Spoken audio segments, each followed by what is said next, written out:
Your Excellency, sir, the next session will delay in the read. Now kindly request that you step forward and delay the read. Your Excellency, sir.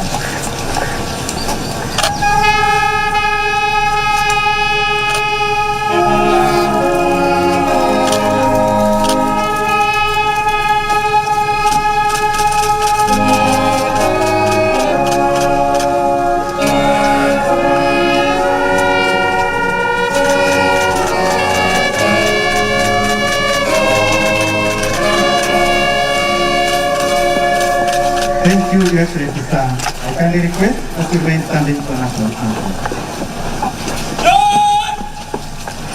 National salute! Present!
Naweza pata wapi na basi? Nishikie hii, nishikie na hii. Nishikie.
Kenya ndiyo taifa la kwanza katika kanda ya Afrika Mashariki kuweza kuwa na kampuni hii ya kutengeneza na kukarabati vifaa vya majini, na bila shaka vile vile katika jangwa la Sahara hii ni kampuni kubwa zaidi au ni eneo la kutengeneza na kukarabati meli kubwa zaidi katika jangwa la Sahara, iwe ni kusini mwa Sahara na vile vile kaskazini mwa Limpopo. Kumbuka kwamba Rais Uhuru Kenyatta katika ajenda 4 kuu ya serikali amekuwa akihakikisha kwamba anaafiki hasa masuala ya uimarishaji wa viwanda, ukipenda manufacturing, kando na kuwepo ile usalama wa chakula, nyumba ya gharama nafuu na afya bora kwa wote. Na kwa hivyo hii leo atakuwa anapiga hatua katika ile ajenda 4 kuu yake, uimarishaji wa viwanda, yani manufacturing, na vile vile inasaidia pakubwa kuhakikisha kwamba uchumi samawati au ukipenda blue economy inaweza kuafikiwa. Mtazamaji,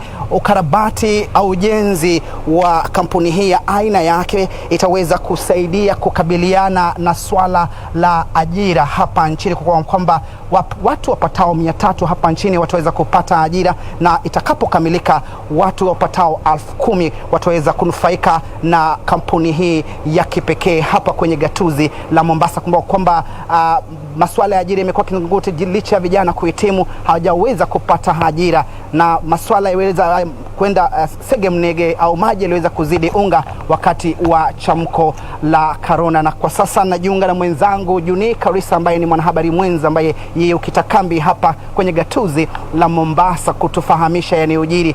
Pengine Juni, uzinduzi huu unaashiria nini? Naam, wanasema kwamba mgeni njoo mwenyeji apone. Na hii leo tutaona kwamba kanda nzima ya pwani itaweza kupona. Kukufahamisha tu, Kenya is entering into a global trade where it will be able to control shipping routes. You might ask how. It is widely known that the maintenance and the building of ships is a big trade, something that earns a particular country trillions and millions of shillings. And Kenya having such a facility in this particular region will ensure that Kenya is able to reap so much whenever ship dock, of course, at the port of Mombasa, which is one of the leading hub of business in this particular region. Now, right ahead of us, of course, is the first ship that is able to be refitted. Since independence, we are told that the Kenya Navy, this particular facility, has been taking their ships to the Netherlands and Spain so that they can be able to refitted or be maintained.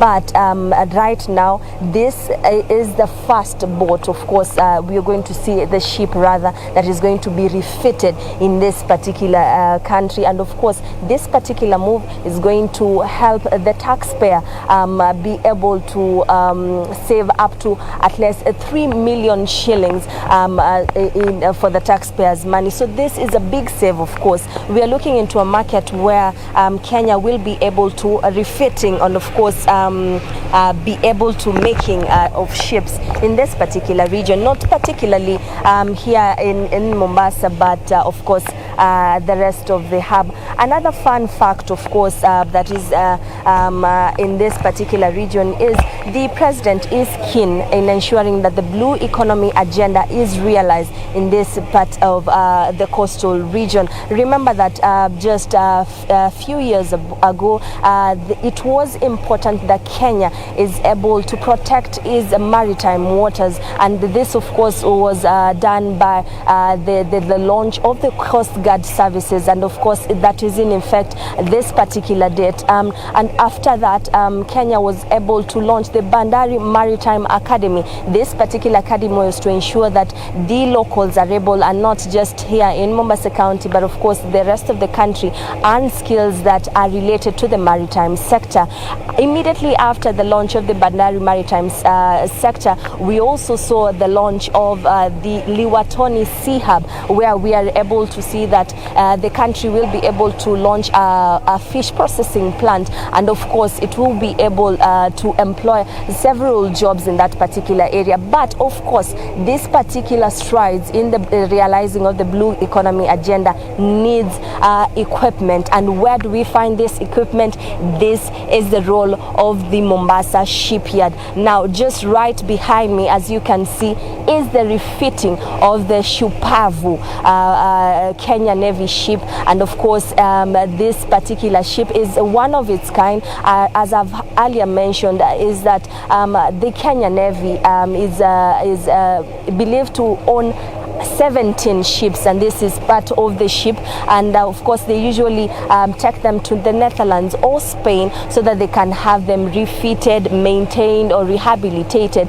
But of course, this particular ship now will be able to be refitted here, and this particular move has been able to save the taxpayers a total of 3 million shillings. Now, imagine the number of ships that are going to be docking here and getting refitted. Of course, we see some of them from across the whole world that are docking at the port of Mombasa. We will be able to see them get repaired, refitted, and not only this benefits this particular region, but of course the East African region. Another fun fact, of course, is that from the port of Mombasa to the Rotterdam, it's about 6,000 nautical miles. Now take that example from the Rotterdam to China, it's 12,000 nautical miles. Now, if these countries are able to revise some of the shipping routes and reroute some of their trades through Kenya because it is shorter, we will be able to see that Kenya will be a hub of trade, because we will see most countries reconsidering this route, this shipping route, so that they can be able to pay to save a lot of taxes that they would have incurred if they were to reroute, for example, to go to China. So this particular facility is one of its kind. It's a state-art facility that of course will benefit the country, and of course will benefit this particular region. Remember, this is a newly constructed, newly launched parastatal within the government, and of course it will be able to employ at least 10,000 jobs. Now imagine, this particular area is mostly what we have been told by some of these engineers, it will be able to employ certified welders. Now right behind me on my right are workshops. Now this particular workshops, the jobs that are found in this particular area are masonry, we have carpentry, we have welding, we have painters, any kind of job. I am telling you, this particular shipyard will be able to employ. For now, they are employing 300 as the kickoff begins, but we will be able to see that 10,000 jobs are available in this particular facility. One thing to note is the Bandari Maritime Academy offers such courses that youths can be able to enroll and get such employments in this particular shipyard. So this is a big plus for the country, and of course it will uplift, of course, when it comes to trade, the county of Mombasa. Again, the president is keen to ensure that the blue economy agenda is realized in this particular region of the coast. Just years ago, he was able to secure the maritime waters. Again, he was able to launch the Bandari Maritime Academy. Again, he was able to launch the Liwatoni Sea Hub, and of course today we are launching the Mombasa Shipyard. Now this particular shipyard will be a game changer when it comes to trade in this particular region. Another fun fact, of course, that is we can be able to note is that Kenya will be able to save at least 68 billion shillings in maintenance fee for every 10 years. So this particular, since independence, we are told that the ships that are in Kenya, of course, are exported to, are taken to Netherlands or Spain for maintenance. So imagine saving up 6.8 billion shillings for the next 10 years when it comes to maintenance and of course the refitting of these particular ships. Now, just to take you through again of this particular where we are standing, this is the repair yard, as we had been told earlier. This is the repair yard. Once a ship docks, of course, there is a slipway that is lowered so that the ship can be fitted. Again, it is taken to the repair yard. Now, depending on the type of works that this ship has come to do, it's just typically like a garage. What do you do for when you get to a garage? Of course, you want to change the oil, you have a broken window, you have a broken door. That is exactly the same as ship. But this, of course, is technical, and they're saying that certified welders have a big opportunity in this particular place. Right behind me, of course, is the Shupavu. This is one of the Kenya Navy ships that is currently being refitted. This particular works that is going on right here has been able to save the taxpayer at least 3 million shillings for taxpayers' money, because this is the first ship to be refitted locally, and because the government, of course, as I have mentioned earlier, usually does this works abroad in Netherlands or Spain.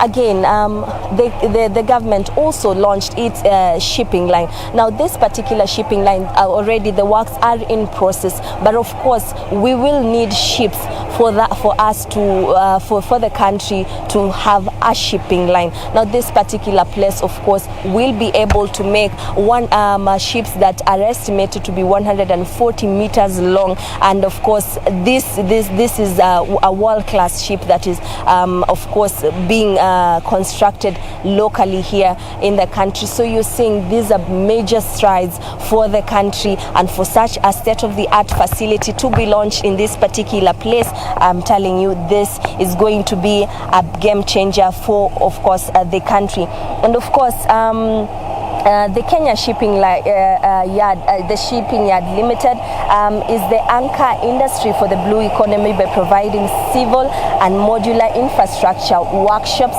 for the slipways, for jetties, for bridges, and anything that is required in the maritime industry. I'm telling you, this is going to be the game changer. I have said over and over again, this is the piece that was missing in the maritime story here at the coast. And of course, it will enhance this. Of course, we have seen other yards that have been launched, not only here in Mombasa, but of course they were launched in Kisumu, and of course in Nairobi there is also a construction work site for this particular works that is ongoing. But of course, this is going to be a game changer. Already President Uhuru Kenyatta is in the premises. Of course, he is just inspecting some of these projects that are going on in this particular place, and of course he will be headed to the main dais to just give an address to the dignitaries that are here. Of course, he is accompanied by the Mombasa Governor Hassan Joho and various dignitaries from this particular region. We are seeing key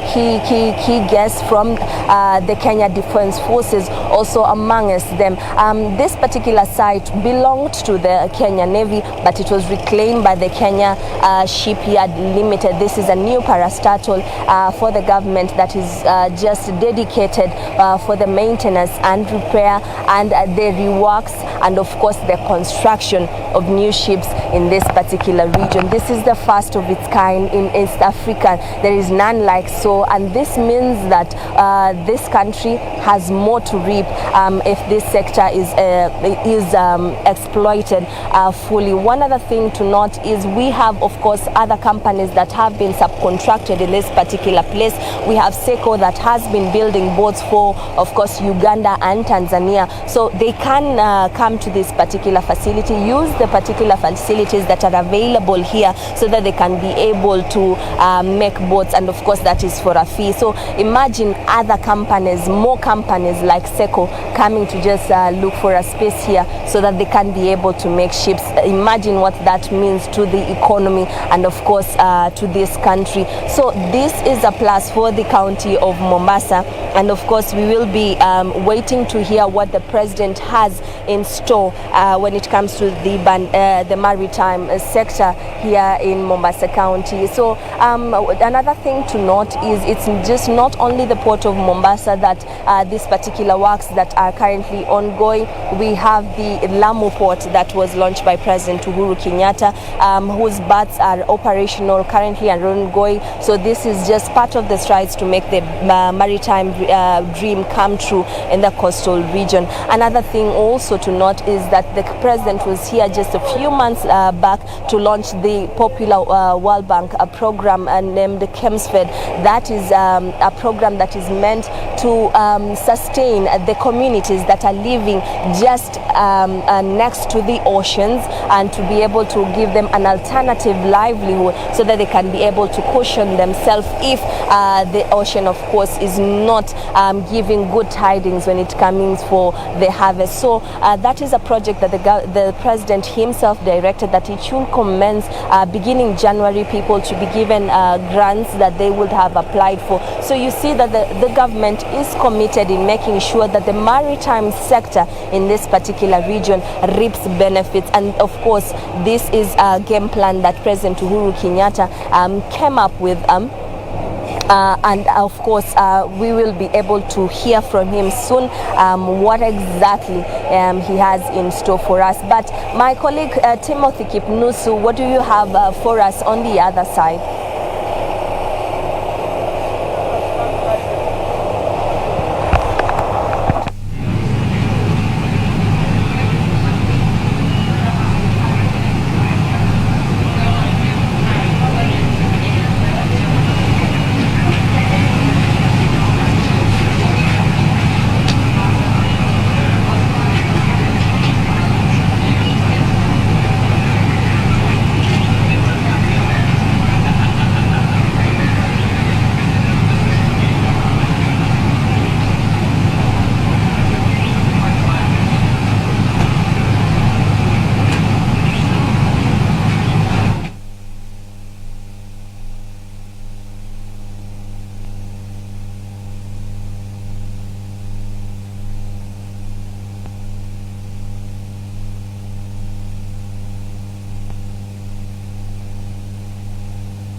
Hapa tu.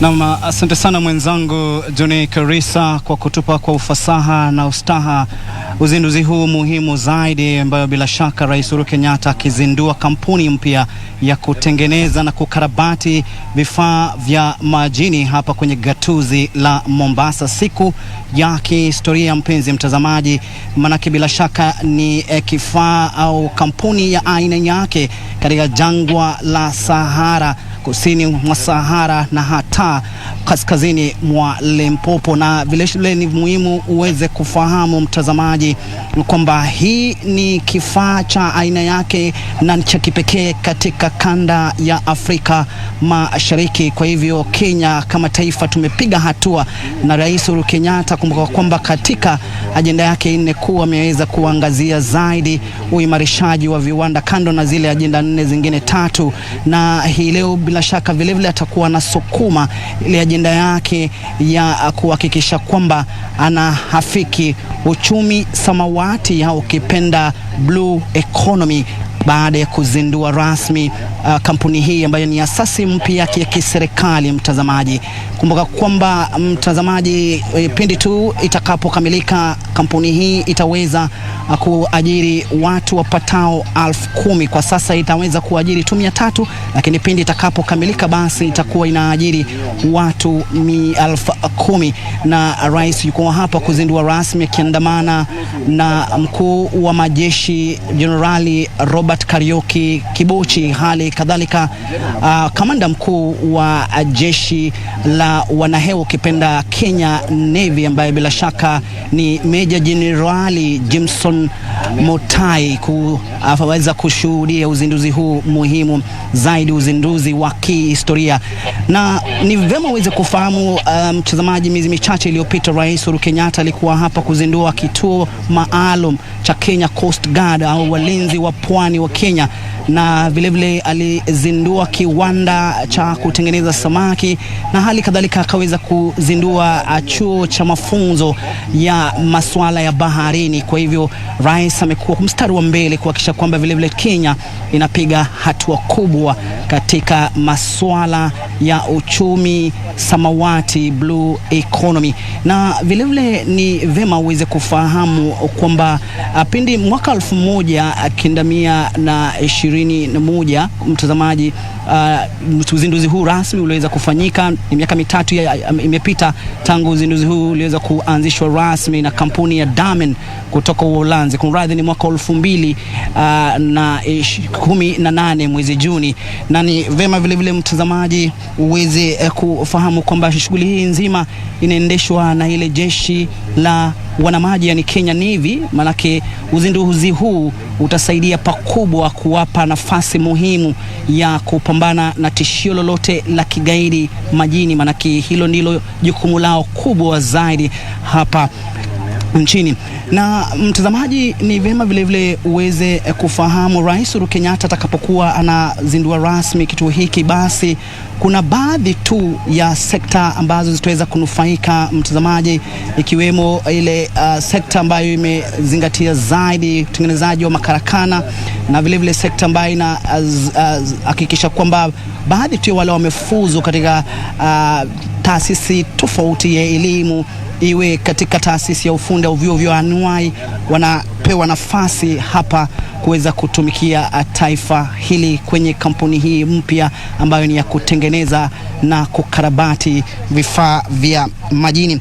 Na vilevile kama alivyodokeza mwenzangu Juni Karisa, Kenya ina mizinga ya kushughulikia masuala ya majini 17, na kwa hivyo hii itakuwa ni hatua nyingine kubwa zaidi ya kuhakikisha kwamba inaweza kuwafiki tishio lolote la kigaidi linalotokea hapa nchini, ili kuhakikisha kwamba Kenya salama. Kumbuka kwamba Rais Uhuru Kenyatta ambaye ndiye amri jeshi mkuu wa majeshi yote ya ulinzi ameweza kuhakikisha kwamba anahakikishia Wakenya usalama wao, alikula kiapo, na hivyo basi uzinduzi huu unaashiria kwamba masuala ya usalama yanapigwa jeki hapa nchini.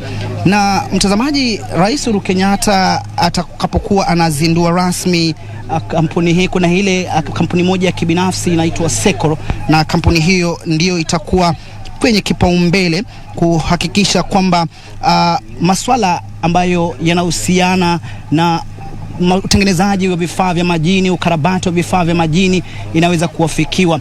Na kumbuka kwamba tunapoteza kiasi kikubwa cha fedha kukarabati vifaa hivi vya majini, na hivyo basi uzinduzi huu unaashiria kwamba tutaweza kuokoa takriban shilingi bilioni 3 pesa taslim za Kenya kufuatia uzinduzi huu. Kumbuka kwamba kwa miaka 10 tunatumia takriban shilingi bilioni 78 kukarabati vifaa vya majini na masuala kama hayo, na kwa hivyo itaweza kuokoa pesa za mlipa ushuru takriban shilingi bilioni 78. Ni muhimu uweze kufahamu. Na hapa katika gatuzi la Mombasa, Rais Uhuru Kenyatta vilevile amezungumzia kuhusiana na kuhakikisha kwamba utalii unapigwa jeki. Kwa hivyo bandari hii ya Mombasa itaweza hata kuvutia watalii hata zaidi kutokana na uzinduzi huu rasmi wa kampuni hii ya kutengeneza na kukarabati vifaa vya majini. Manake watalii watakuwa wanazuru nchi hii kujionea wao wenyewe na macho yao wenyewe kampuni hii ya kipekee ambayo kama nilivyodokeza ndio kubwa zaidi katika jangwa la Sahara na ni ya kipekee katika Afrika Mashariki. Baadhi tu ya mataifa ambayo yamenufaika tayari na uwepo wa kampuni hii ya kutengeneza na kukarabati vifaa vya majini ni taifa la Uganda na vilevile taifa la Tanzania. Kwa hivyo ni siku muhimu zaidi katika kalenda ya Jamhuri ya Kenya. Swala la ajira limekuwa kizungumkuti licha ya vijana kufuzu kupitia taaluma mbalimbali, iwe ya uhandisi, iwe wanahabari, iwe daktari, wajaweza kupata ajira. Kwa hivyo hii ni fursa muhimu zaidi ya wao kuweza kutunukiwa kazi iwapo wataweza kubahatika kupata kazi hizo 10,000 inayotarajiwa kutunukiwa wale ambao watapewa. Kwa sasa watu wapatao 300 ndio wamenufaika tayari na mradi huu wa kipekee ambao unazinduliwa na kiongozi wa taifa Rais Uhuru Kenyatta. Ni vema tuweze kufahamu kwamba ile kampuni ambayo nimekudokezea ya Southern Engineering Company, kampuni ambayo bila shaka itakuwa inashughulikia masuala ya uhandisi na ukarabati, imepewa kandarasi tayari kuhakikisha kwamba hakikisha ile maazimio ambayo yamewekwa hapa yanaweza kuafikiwa kwa pakubwa. Na ni muhimu zaidi ufahamu kwamba baadhi tu ya wale ambao tayari wamechaguliwa ni wale ambao wamehitimu na wana tajriba ya aina yake kuhusiana na masuala ya baharini, na wao ndio watakuwa na sukuma ajenda hii ya kiongozi wa taifa Rais Uhuru Kenyatta, ile ya uimarishaji wa viwanda kando na ile usalama wa chakula, nyumba ya gharama nafuu na afya bora kwa wote. Na bila shaka ni siku ya kihistoria hapa kwenye gatuzi la Mombasa, na ni baadhi tu ya hatua ambayo rais anajaribu kuweka au ile sifa zake atakapokuwa na staafu, ukipenda legacy, anapostaafu mwaka ujao, na kuacha Kenya kwenye mikono salama, Kenya ikiwa imepiga hatua zaidi katika masuala au nyanja mbalimbali mtazamaji. Kwa hivyo ni hafla hii ambayo tunakuletea Kenya, ambapo bila shaka kwa muda usiokuwa mrefu kiongozi wa taifa atakuwa anatoa hotuba yake kuhusiana na siku hii muhimu zaidi katika kalenda ya Jamhuri ya Kenya, na vilevile atakuwa mkuu wa majeshi Jenerali Robert Kibuchi vilevile atakuwa anatoa hotuba yake, akiwemo vilevile kamanda mkuu wa jeshi la wanamaji Meja Jenerali Jameson Mtai. Na picha tu ambazo unaziona mtazamaji ni vile vifaa ambavyo vitakuwa vinazinduliwa rasmi, na kama alivyodokeza mwenzangu, ile kifaa ambacho nakiona hewani ni MV ambayo bila shaka ndio itakuwa inasaidia pakubwa katika masuala ya ukarabati na hata usafirishaji wa vifaa hivi vya majini. Na bila shaka vile vile ni vyema uweze kufahamu kuna kile kifaa ambacho kitakuwa kinamudu meli hii ambayo itakuwa wakati mwingi inasafiri katika mataifa ughaibuni. Kifaa hicho kina tani 4,000 nzito zaidi, ambacho bila shaka wakati ambapo kutakuwa na mahala pa kuegesha yale meli ambayo itakuwa yamewasili, basi itakuwa inamudu vifaa hivyo meli hiyo. Na ni muhimu uweze kufahamu kwamba ina tani 4,000 nzito zaidi mtazamaji. Ni vyema uweze kufahamu vile vile mtazamaji kwamba baadhi tu ya wale ambao wameweza kuchangia pakubwa katika ufanisi wa mradi huu ni washirika kutoka taifa la Uholanzi, ambao bila shaka ndio imetunukiwa kandarasi hii. Na tumezungumza na mmoja wao akatueleza kwamba hakuna kifaa au hakuna kampuni ambayo imeweza kushuhudiwa katika kanda ya Afrika Mashariki kiwango kama hii ya hapa nchini Kenya. Ndio maana nasisitiza kwamba ni siku muhimu zaidi, maana Kenya imeandikisha historia. Na ni vema uweze kufahamu mtazamaji kwamba kuna baadhi tu ya miradi ambayo itakuwa inaweza kupigwa jiki hapa ili kuhakikisha kwamba mradi huu unafanikiwa. Kuna ile kitengo au boti ambayo itakuwa inasaidia kufanya ile kushika doria au ambayo katika lugha ya King'enge 2 patrol boats, ambayo bila shaka itakuwa ya kikosi cha jeshi la wanamaji yani Kenya Navy, na vile vile kuna zile vifaa 4 kutoka kwenye ile kamati ya ulinzi ambayo bila shaka itakuwa inashughulikia vile vile masuala haya ya usalama hapa, na vile vile kuna boti 2 ambayo bila shaka itakuwa ya bandarini ambayo itaweza kuwekwa, na vile vile kuna hospitali maalum itakuwepo hapa za baadhi tu ambao pengine watahitaji huduma za dharura, na vile vile kutakuwa na maeneo ya kuegesha meli pindi tu zinapotoka pengine safarini pengine mataifa ya ugaibuni. Vile vile kuna baadhi ya boti ya kuvua samaki vile vile iko hapa katika uzinduzi huu unaofanyika kwenye gatuzi hili la Mombasa. Vile vile kutakuwa na kuhakikisha kwamba zile vifaa ambavyo vitakuwa vinaweza kumudu magari au meli itakapokuwa imeweza kuharibika. Kuna hizo zile spare ambayo inaitwa kwa kingenge, ambayo bila shaka itakuwepo na itakuwa inawekwa katika eneo maalum ili kushughulikia masuala ya dharura iwapo meli au pengine vifaa hivi vya baharini vitakuwa vimekumbwa na itilafu ya kimitambo. Basi kuna maala speciali ambaye bila shaka itakuwa inashughulikia masuala kama hayo. Mtazamaji, manufaa ya kuwepo kwa kampuni hii ya kutengeneza na kukarabati vifaa vya baharini, kama nilivyodokeza mtazamaji, kazi zaidi 10,000 itaweza kutunikiwa wa Kenya hapa nchini, na vile vile itaweza kusaidia kuhakikisha kwamba teknolojia imepiga hatua nyingine kubwa zaidi hapa nchini, maana ni kupiga jeki ile mojawapo ya idara muhimu zaidi ya teknolojia ya habari na mawasiliano. Na hivyo Kenya basi inapiga hatua hii leo mtazamaji, kuhakikisha kwamba wakati wowote, wakati ambapo pengine tishio lolote la kigaidi linapotokea, basi jeshi la wanahewa watakuwa tisti kabisa kuweza kushughulikia masuala kama hayo kupitia uzinduzi huu au kuwepo kwa kampuni hii muhimu zaidi, ambapo bila shaka kama nilivyokuelezea na akasisitiza mwenzangu Junei Karisa, ni asasi mpya ya kiserikali ambayo inazinduliwa rasmi.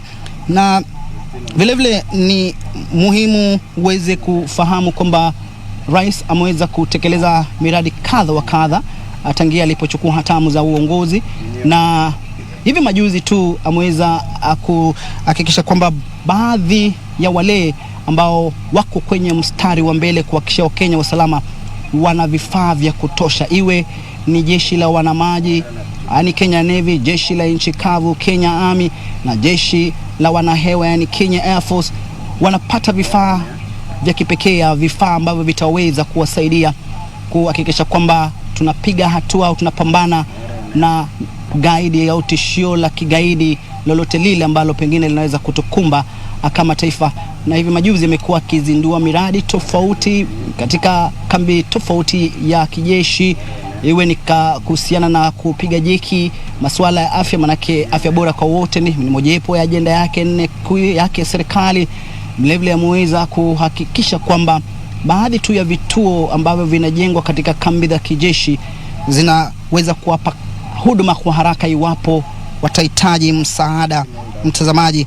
Na ni siku chache tu zilizopita rais alikuwepo kule katika gatuzi la Nakuru akiweza kuongoza sherehe ya kufuzu kwa makadeti, akasema kwamba atajitolea muhanga kama kiongozi wa taifa na kama amri jeshi mkuu wa majeshi yote ya ulinzi kuhakikisha kwamba vikosi vya ulinzi, iwe Kenya Navy yani jeshi la wanamaji, Kenya Army, Kenya jeshi la nchi kavu, na Kenya Air Force jeshi la wanahewa, wako na nafasi nzuri, wasiwe na hali ya doa lolote au kuwa na ile kusingizia kwamba tungekuwa na kifaa hiki basi tungekabiliana na adui vilivyo.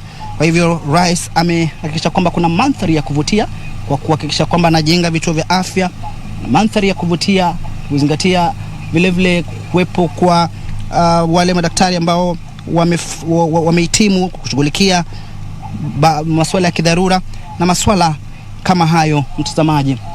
Kwa hivyo ni siku ya kihistoria. Historia inaandikishwa hapa kwenye gatuzi la Mombasa.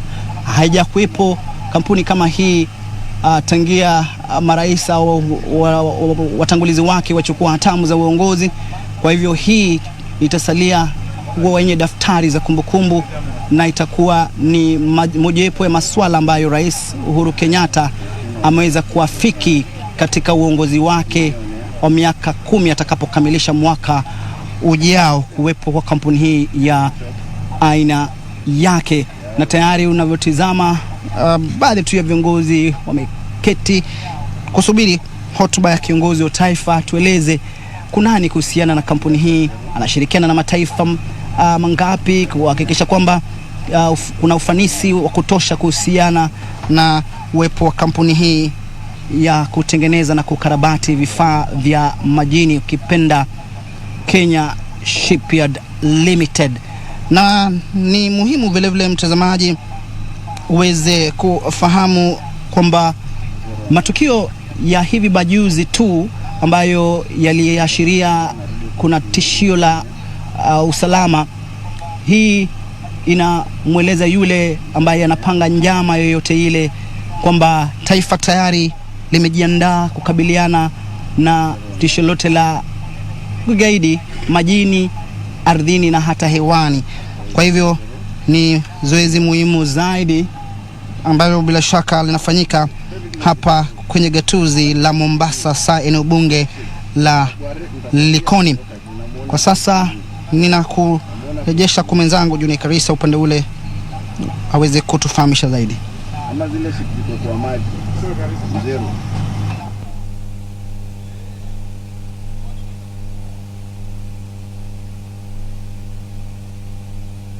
Ability of the current facility that they had then. That is what necessitated the procurement of a facility that would allow flexible docking.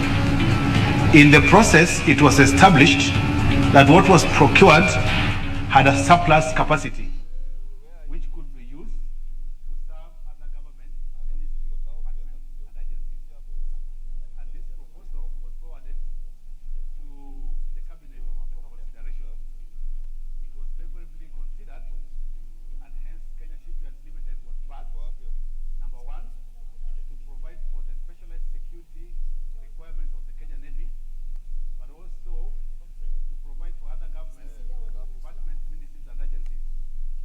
Again, beyond providing for the security requirements, Kenya Shipyard Limited would also provide for the regional and international markets. The Kenya Shipyard Limited.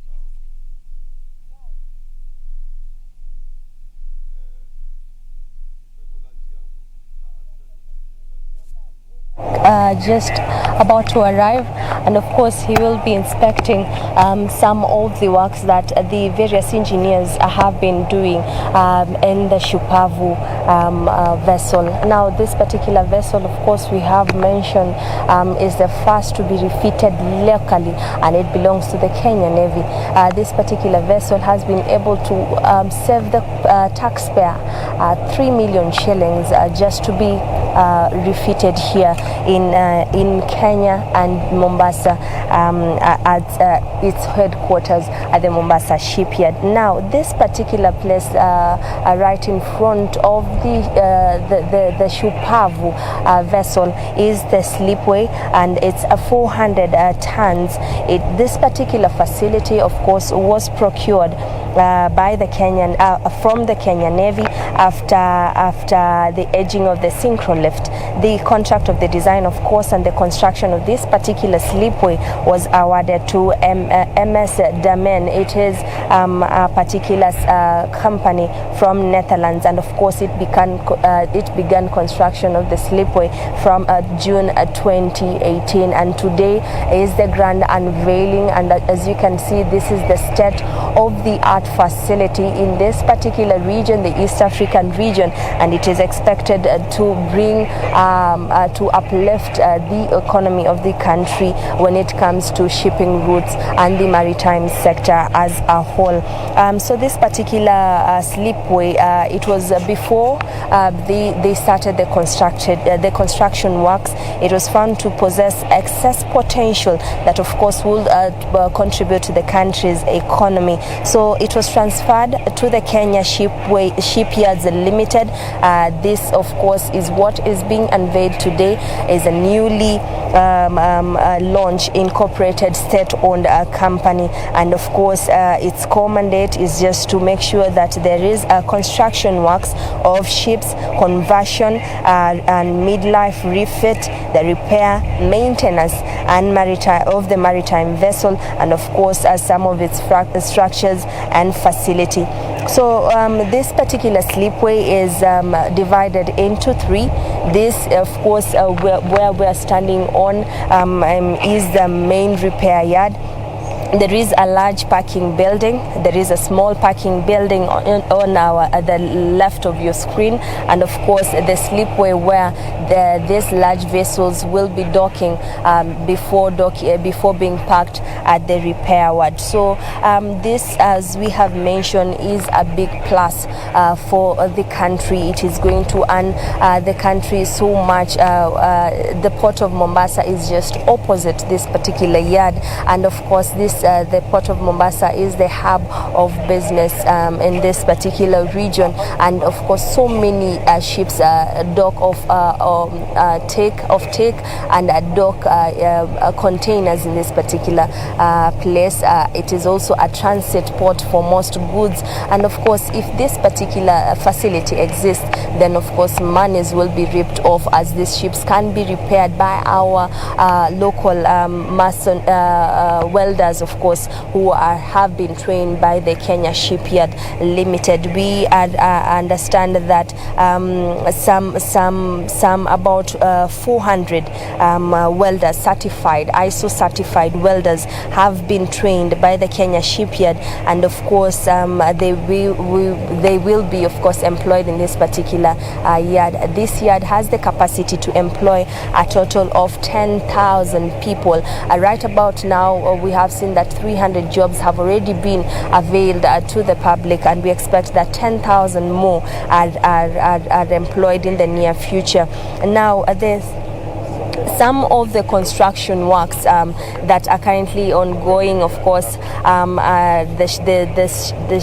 navy boats that are currently being, of course, serviced in this particular place.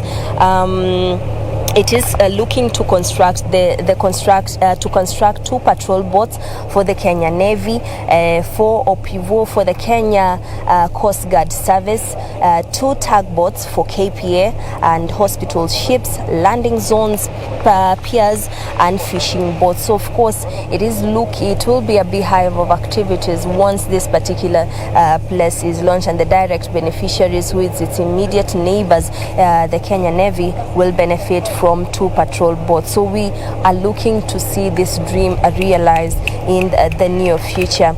As mentioned earlier, what the works that are currently ongoing is the refit of the Kenya Navy Shupavu vessel that is right in front of us. Of course, it is also, this particular yard is also servicing and maintaining 2 outboard engine. It is repairing PB411 engines, and it is supplying spare equipment for the Kenya Navy and other facilities that are benefiting from this particular yard. So of course works have already begun to make sure that it secures its place in the East African region. So being the largest shipyard in East Africa, it will attract so many foreign vessels for repair that are docking in our nearby port, which will mean that the country will reap off some good revenue. It's also taking the KSL, the Kenya Shipyard Limited, is also taking its position as a critical player in the shipbuilding industry, and of course this industry will be a major key player in earning monies for the country, and of course this will contribute largely to the manufacturing pillar of the government's Big Four agenda. As I've mentioned earlier, this particular yard has the capacity to employ different types of people. Now we have the communication lane, where it is mostly comprised of electricians that usually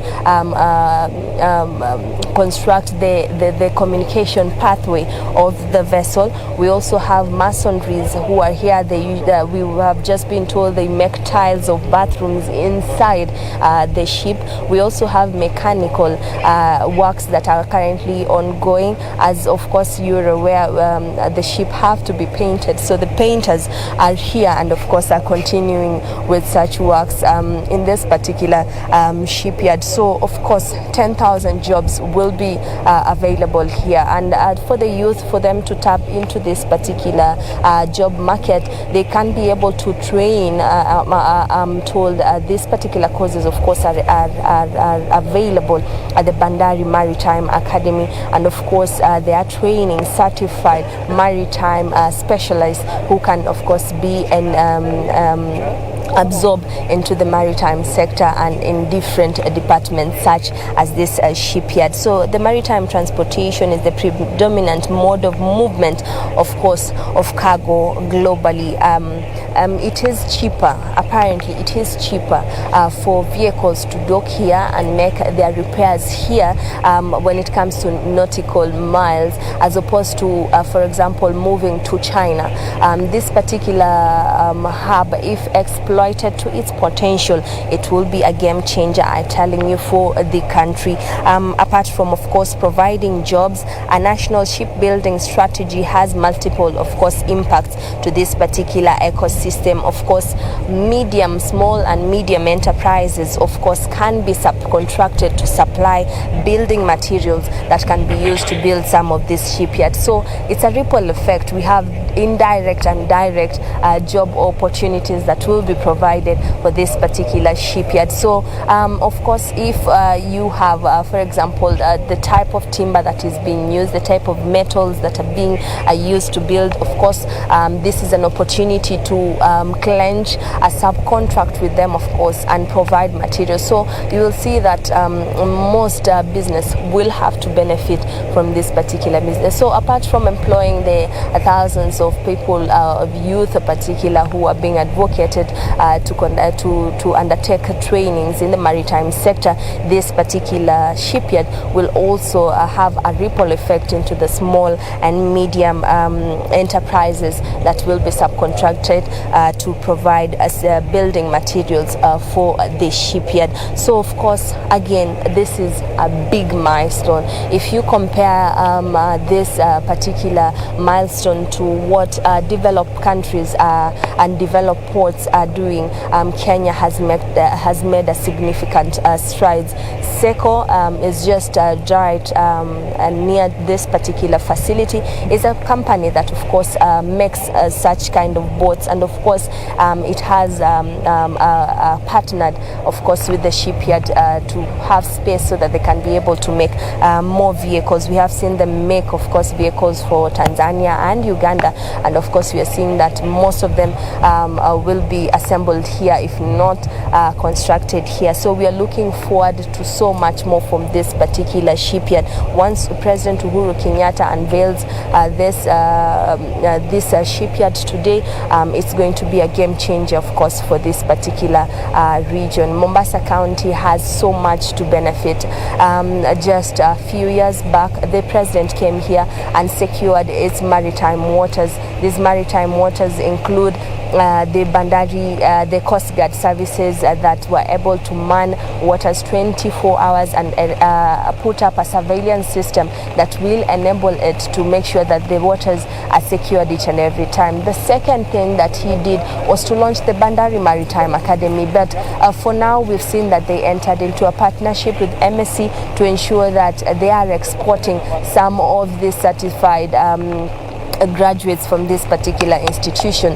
But the government, of course, will be has already launched its own shipping line, and we will see that, of course, that this sector is going to grow, and of course this expertise will be needed in this particular region. The third thing that the president did, of course, was to commission the opening of the Liwatoni Fish Complex. Of course, it is in its second and third phase. We're expecting that this particular hub will be able to expose more youth and more locals in this particular region to job employment opportunities of that particular facility. It is a critical facility because it is expected that the country is able to harvest about 300,000 tons of tuna from the deep sea, but that has not been made possible.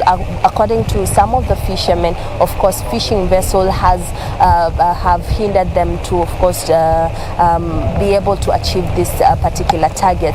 But we just talked to some of the engineers here who are saying they can be able to make some of the canoes that will be able to help this particular shipment to just do local fishing activities, and of course they can be able to make the bigger vessels that can go to the EEZ.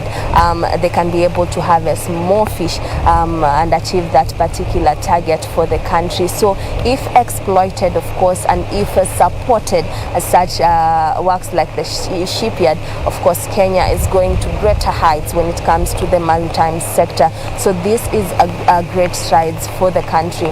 The launch of the Lamu port also was a significant stride. Of course, Kenya trying to tap its market in that particular end to ensure that its neighboring countries, of course, can be able to use that particular facilities for port services. So this, of course, is earning millions of shillings for the country. So those are some of the significant strides we have seen for the past 5 years that the president has been making. Apart from commissioning the Blue Economy Office led by the retired General Moatete, of course, we have seen significant strides from the maritime sector in this particular region, and this is a big plus. So once President Uhuru Kenyatta, the residents are looking forward to see what next after the shipyard, what next for this particular region. And of course, in October, the president was here to launch the CAMSFED program. This program is able to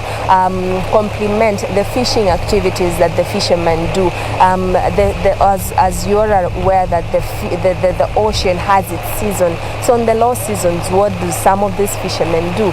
They have to look for complementing activities so that they can be able to sustain their livelihood. So this particular program that was partnered with the World Bank will be able to provide grants and conditional grants for the fishermen and the communities living around the oceans to ensure that they are able to cushion themselves. And this program is supposed to start its groundwork from January. Right now we have seen just some of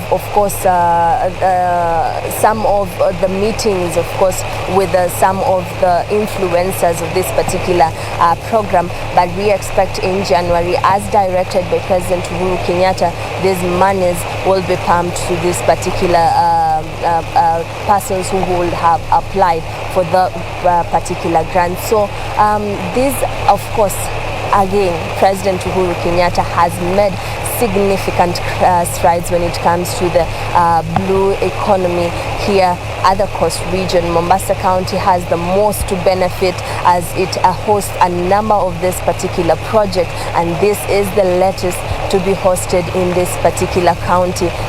The president is accompanied by the Mombasa Governor Hassan Joho. Such launches of this magnitude means a lot of job employment opportunities for the youth, for the locals, for the small and medium enterprises that are currently pitched camp here. And I'm telling you, the lives of the people of Mombasa should change because of such development projects. So of course the president is keen to ensure that the country reaps its most into the untapped blue economy sector that of course has been not necessarily ignored but has been reluctantly exploited over the years. So we expect President Uhuru Kenyatta to come to be inspecting some of these workshops where this particular assembling of the Shipyard is being done. He will come of course and inspect the vessel that is currently before us to come and see what kind of works that are currently being undertaken in that particular vessel, and from there he will be heading to the main dais of course, where he'll be able to address the dignitaries that are present there. We have seen local leaders, we have seen key dignitaries from the Kenya Defence Forces, we have seen also key players in the maritime sector seated waiting for the address of President Uhuru Kenyatta just to tell us after the launch of this shipyard what next. But this particular state-of-the-art facility, one of its kind in this particular region, will be a massive game changer for of course the country's economy. We are standing on its slipway that of course is 400 tons. This is a place that is used as a repair yard. So most of the ships as they dock here, they'll be parked here, and some of the engineers that are here or any physical work that is currently being conducted will be conducted in this particular facility.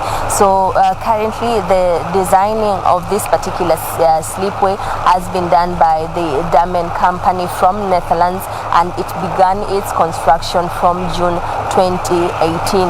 And of course this, as you can see, this is the complete works. This particular facility was owned by the Kenya Navy some years back, and of course upon some inspection the government saw it fit to turn it into a state-of-the-art facility and hand it to the newly owned company that is being launched today, the Kenya Shipyards Limited. And of course it will be able to ensure that the construction, the refitting, the rehabilitation works of ships that are docking here from across the world have success stories. So of course this is a new narrative for Kenya, and everywhere they will be talking of the praises that Kenya has opened a state-of-the-art facility that can be able to repair, refit and construct ships that of course will be able to slip from our oceanway into the deep ocean. So of course some of the facilities that are currently available here is the large parking building. This is a ship hangar. I'm sure many are aware it's a ship hangar. And then we have the small parking building. This is will be the main ship building hangar, and it is attached to supporting facilities which include 3 workshops and administration block, which is right in front of us. And then we have the slipway. The slipway is 150 meters in length. It has been divided of course into 3 equal parts, each measuring 50 meters. So the slipway is made up of a 27-part concrete and part steel extension beam, which will extend to approximately 100 offshore and an angle of 100 degrees.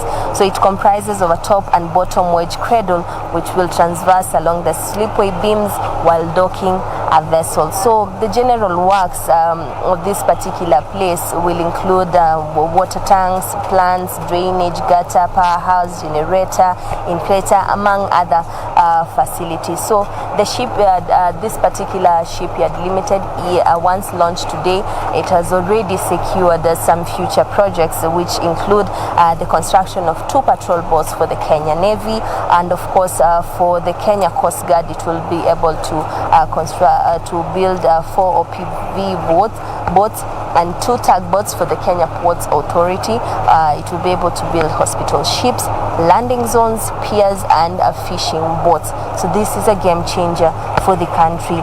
So the current ongoing works that are being conducted here at the shipyard include the refitting of the Shupavu vessel, the maintenance of 2 outboard engines, the maintenance and repairs of other engines, and the supply of spare equipment for the Kenya Navy and of course for the Kenya Ports Authority. So this particular shipyard, of course,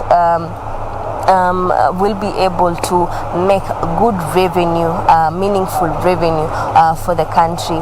This particular construction works for this particular vessel means you have to cough up to 3 billion shillings for it to be repaired. But if you put that money instead of exporting this particular works to other country, now that money has been channeled to the country. So of course we'll be seeing so many vessels, of course, being refitted and constructed for the benefit of this particular region. So across the region, there is no other facility. Across the East African region, there is no other facility.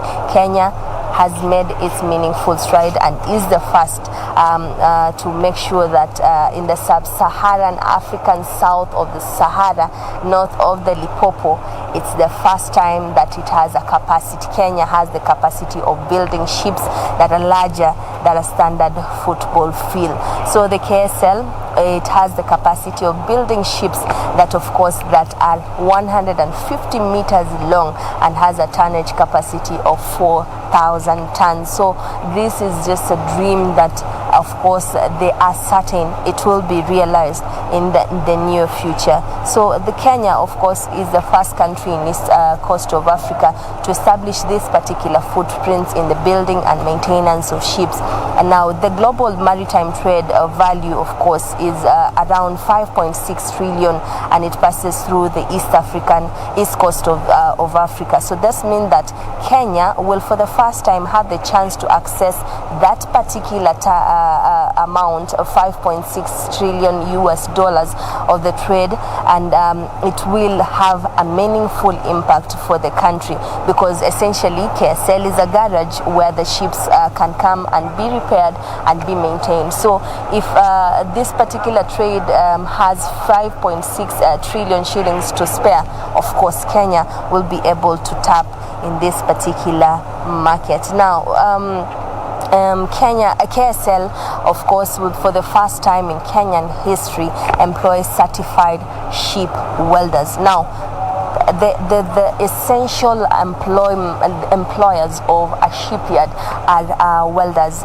Without them, there is no existence of a ship.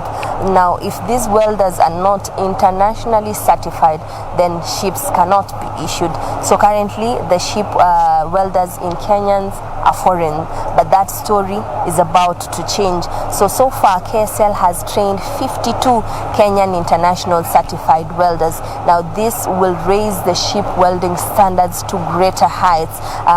This, of course, is breaking the norms, the foreign norms that have been going on as we import works for this particular country. Now, KSL will raise, of course, our standards high, and of course, being a critical operation, the welders are trusted to make sure that the standards, the worldwide standards, are able to be met, and of course they carry a big responsibility when it comes to the maritime sector. Now, of course, we are looking forward to the employment of 10,000 youths in this particular field. Now, you don't have to be an engineer. You can have trained in carpentry. You can be able to train in various facilities, and we can be able to this can be able to be employed. This particular professions can be employed in this particular area. So I'm looking to just talk to some of local leaders just to ensure if what this launch means to them. Now we are waiting for the president to arrive in this particular facility to see what exactly the vessel right in front of us has been has been built, and of course that will happen a few minutes from now. We're seeing movement, and of course we're seeing that the head of state will be joining just in a few minutes, and of course he is accompanied by local leaders just to cement that importance of this particular facility, state-of-the-art facility for this region. Now I'm joined by the local member of parliament, Honorable Mishi Mboko, who's going to just tell us huu mradi umeweza kuzinduliwa leo una maana gani kwa pwani? Huu mradi kwanza ni Shipyard ya Mombasa ambayo imeweza kuzinduliwa leo na Mheshimiwa Rais wa Jamhuri ya Kenya, na hii Shipyard itasaidia sana katika mambo ya kutengeza meli na pia kuweza kufanya marekebisho ya meli, kufanya pia marekebisho maintenance ya mambo ya feri. Unajua hapa tuna kivuko cha feri ya Likoni na tunatumia feri, na mara nyingi tulikuwa hizo feri zinachukuliwa zinapelekwa katika private yard ambayo wanaweza kufanya ukarabati ama marekebisho. Na kwa sababu sasa kama taifa tunaendelea katika mambo ya blue economy, na mambo ya blue economy unajua ni mambo ya bahari, mambo ya meli, mambo ya biashara ambazo zinahusika na mambo ya bahari. Kwa hivyo kuwa na muundo msingi kama huu, mahali ambayo meli zinaweza kuja pale na zitue pale, na kama zina ukarabati wowote na kama zina shida yoyote ziweze kuangaliwa, ni jambo ambalo limeipatia ino nchi yetu ya Kenya sifa kubwa sana. Na hii yard ambayo iko hapa ni kubwa sana katika Eastern Central Africa, si ati kubwa hapa peke yake. Kwa hivyo hata majirani zetu katika East African Community wengine pia wataweza kutumia sehemu kama hii pia vile vile katika mambo haya ya ukarabati wa meli na kutengeza na mambo mengine yote ambayo yanahusiana na mambo ya maritime operations. Kwa hivyo mimi kama mjumbe wa eneo hili nataka niseme ya kwamba huu ni mradi, na ni mradi mkubwa sana, ni mradi ambao tunaukaribisha sana, na tunajua huu mradi sasa utawezesha ile ndoto yetu ya mambo ya blue economy. Sasa hata sisi kama taifa tuweze kuwa na meli zetu za kutosha na kuweza kufanya biashara zinazohusika na mambo ya maritime ama mambo ya bahari kwa jumla. Zungumzie masuala ya kazi, manake wengi wameona kwamba hawana kazi, corona imekuja. Jengo kama hili itamaanisha nini kwa watu? Jengo kama hili litaweza pia kuleta ajira. Litaweza kuleta ajira kama ajira tuseme 3,000 kwa vijana wetu, na Wakenya wengi wataweza kupata ajira katika taasisi kama hii, kwa sababu ni taasisi haswa. Mombasa Shipyard itakuwa ni kama taasisi, kutakuwa na kazi nyingi sana, na unajua vijana wetu wengi sana wamefanya taaluma hizi za mkono, tuseme kama mambo ya panel beating, watu wamefanya mambo hizi za welding, watu wamefanya mambo za mechanic, watu wengi wamefanya. Kwa hivyo itaweza kuleta ajira sana, na hata wale maengineer, vijana wetu wa civil engineering ambao wamefanya kazi hizo sana, mechanical engineer yote ambao wamefanya pia wataweza kupata ajira sehemu kama hii. Na hivyo basi ikiwa ajira zitatokea hapa, unajua mahali kumejengeka ajira pia mambo mengi yanakuwa, uchumi unakuwa katika sehemu hiyo. Kwa hivyo hii sehemu ya Mtongwe na sehemu ya Likoni kwa jumla na Mombasa itaweza pia kukua kwa upande wa kiuchumi, kwa sababu it is like a circle now. Shukran sana. That was the local member of parliament, Honorable Mishi Mboko. Of course, she's joined by other leaders, local leaders. We've seen the Mombasa Governor Hassan Joho and Mvita member of parliament Abdul Swamad Sharif Nasir in this particular place. They are waiting for the president, of course, who will be here a few moments from now to just continue his inspection of the Shipyard Limited. As she has rightly put it, this of course will mean that this particular region expands its economy, and this means that if this particular site is establishing this particular region, it will mean that it is opening up to so many opportunities that of course will be able to cushion the lives of this particular constituency, not only in Likoni of course, but the county as a whole. Of course, we are waiting for the president, who will be arriving any moment from now, and we'll be able to of course inspect the Shupavu vessel that has been refitted. This is the first time the Kenya Navy is doing a refit locally. Since independence, the Kenya Navy has been able to export their ships abroad to ensure that their ships are maintained. But this of course will mean that a different story is rewritten in the county of Mombasa. We are in Tongwe, Likoni constituency, and this is where the story is being rewritten. So of course these are just local leaders. We are seeing the Mombasa Governor Hassan Joho, Vita Member of Parliament Abdul Somad Sharif Nasir. We have Likoni Member of Parliament Honorable Mishi Mboko, and of course the Governor of Mombasa County Honorable Ali Hassan Joho, who are accompanying the President in this significant momentum tour that will mean that it is expanding this region. We're seeing if we can just have a little chat with some of the local leaders to just tell us from the horse's mouth what this particular establishment will mean to them.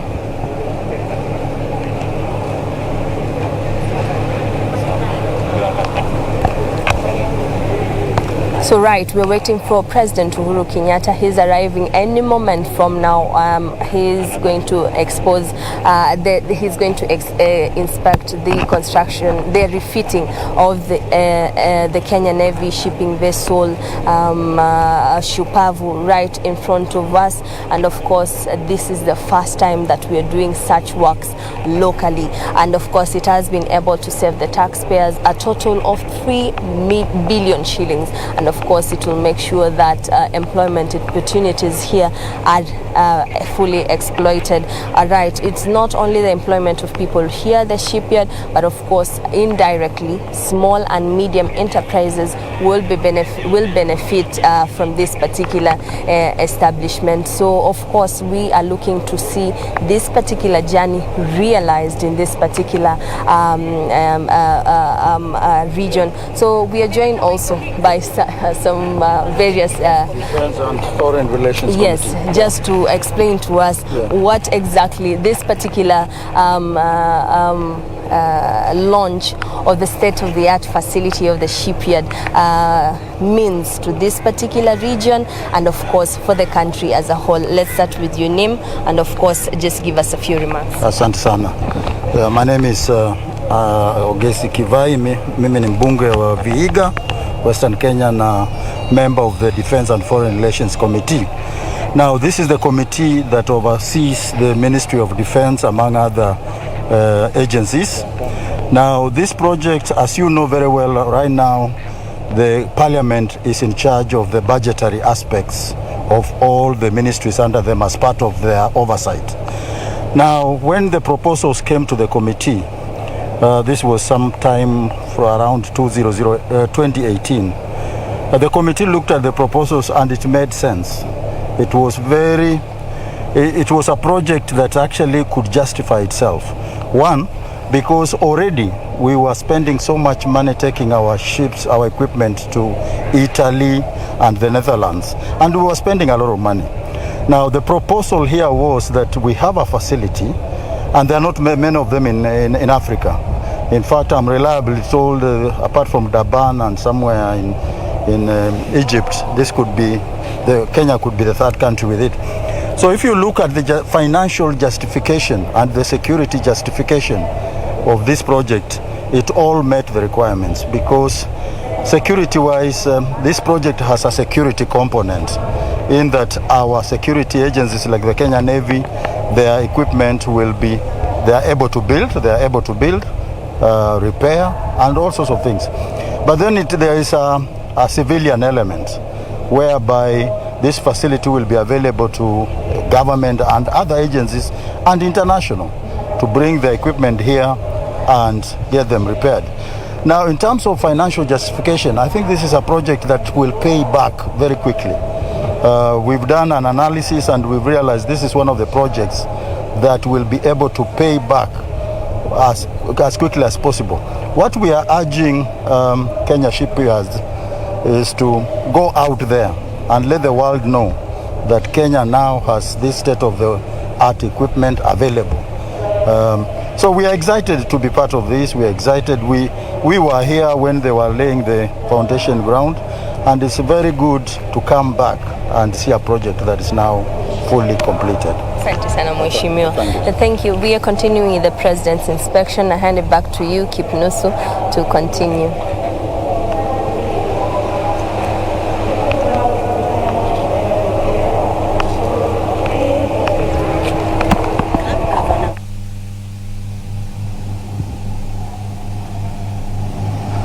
Na mtazamaji, tunazidi kukuletea matangazo haya Kenya kutoka hapa kwenye gatuzi la Mombasa, na kama unavyotizama Rais Uhuru Kenyatta amevalia magwanda akiweza kuonyeshwa tu jinsi uzinduzi huu au jinsi ukarabati wa kampuni hii ya kutengeneza na kukarabati vifaa vya majini inavyoendelea, na baadhi tu ya masuala ambayo anaweza kuelezwa ni kuhusiana tu na jinsi baadhi ya wale ambao watakuwa wanaendeleza kazi hii watakavyofanya ili kufanikisha ajenda hii muhimu zaidi ya uimarishaji wa viwanda, ambayo bila shaka ni mojawapo ya ajenda 4 kuu yake kama kiongozi wa taifa. Na ni muhimu kuweza kufahamu mtazamaji kwamba rais ameweza kuandamana na baadhi ya viongozi wakuu serikalini, ikiwemo waziri wa ulinzi Eugene Wamalwa, na kama alivyodokeza vile vile mkuu wa majeshi Generali Robert Kibuchi.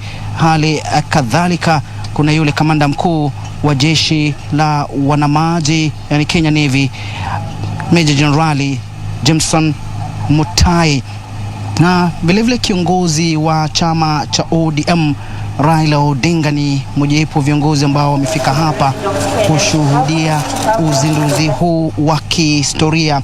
Ni vema mtazamaji uweze kufahamu kwamba yapata miezi 6 iliyopita Rais Uhuru Kenyatta aliweza kuzindua au karabati au kuzindua mojawapo ya vifaa ambavyo vitaweza kuhakikisha kwamba masuala haya ukarabati wa masuala ya majini kule Kisumu weza kufikiwa, almaarufu Kisumu Shipyard, miezi 6 iliyopita, zoezi ambalo bila shaka liliashiria vile vile kupiga hatua, na hivyo basi hilo ambalo bila shaka liko kwenye gatuzi la Kisumu au Kisumu Shipyard ukipenda au gereji ya kule Kisumu, ndiyo itakuwa itaweza kumudu na baadhi tu ya ukarabati wa kutengenezwa hapa kwa ukarabati wa meli hii au shehena hii nzuri zaidi mtazamaji. Na ni vema uweze kufahamu kwamba miezi 6 hiyo rais aweza toa takriban shilingi bilioni 3 kuhakikisha kwamba kuna ufanisi wa ile ukarabati wa kifaa hicho cha Kisumu. Na ni vema uweze kufahamu vile vile Mombasa imekuwa ni mojawapo ya maeneo ambayo yameweza kufanikisha zoezi hili, na kuzinduliwa kwa kituo hiki au karabati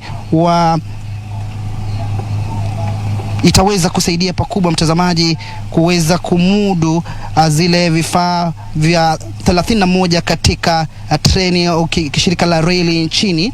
Na vile vile ni muhimu vile vile uweze kufahamu kwamba ile feri ya wagon ukipenda MV Uhuru itaweza vile vile kusaidia katika kukarabati kwa feri hiyo, uwepo wa shipyard hii wa Mombasa Shipyard au ukipenda kampuni ya kipekee ya kukarabati na kutengeneza vifaa vya majini. Ni muhimu uweze kufahamu mtazamaji kwamba ufanisi huu utaweza kuafikiwa baada ya mkataba kuwekwa na mataifa mengine ya ugaibuni, na mataifa ambayo yameweza kushirikiana au taifa hili linapania kushirikiana ili kuwa na ufanisi ni kama vile taifa la India, Pakistan, Korea ya Kusini, kuna Turkey, kuna Ujerumani na vile vile kuna Malaysia, ili kuhakikisha kwamba mradi huu unafanikiwa. Vile vile ni vema uweze kufahamu mtazamaji kwamba yapata kama miezi michache iliyopita kulikuwa na uzinduzi ambao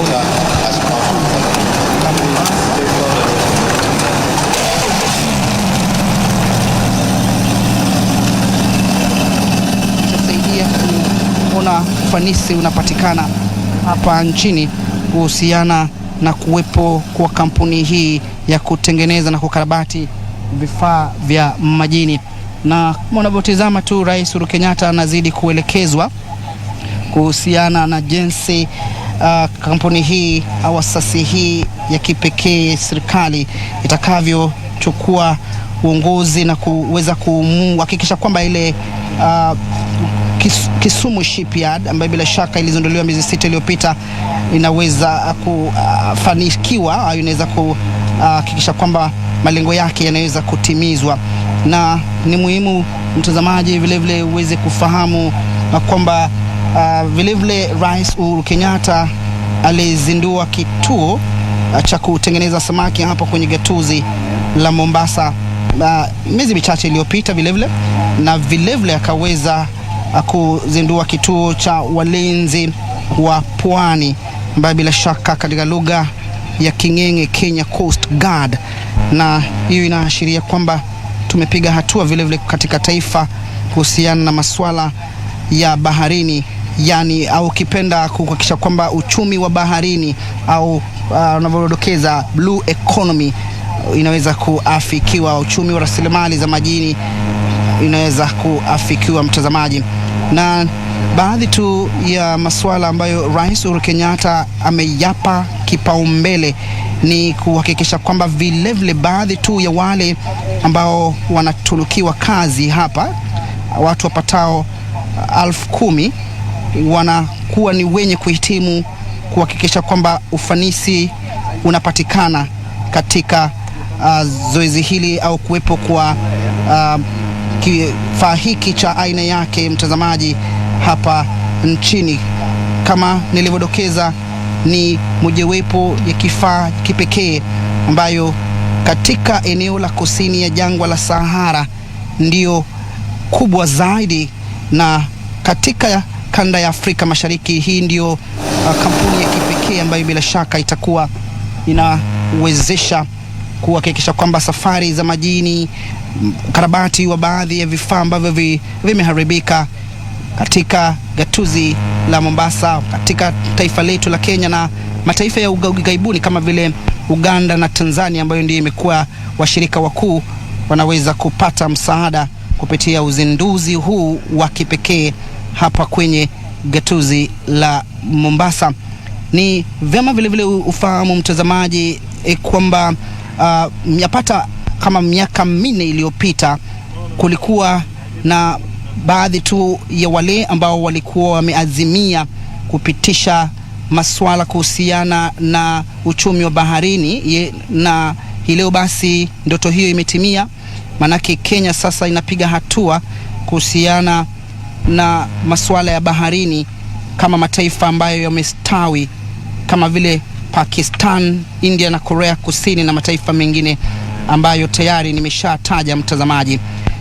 Na ni wema vile vile uweze kufahamu kwamba takriban shilingi bilioni 3 itaweza kuokolewa kutokana na ujenzi huu au ukarabati huu wa kampuni au meli ya ambayo itakuwa inakarabati vifaa vya majini, na takriban shilingi hiyo bilioni 3 itaweza kusaidia kufanikisha miradi tofauti, na hivyo basi kumwokoa Mkenya mlipa ushuru kutokuingia mfukoni na kulipia masuala yanayohusiana na baharini.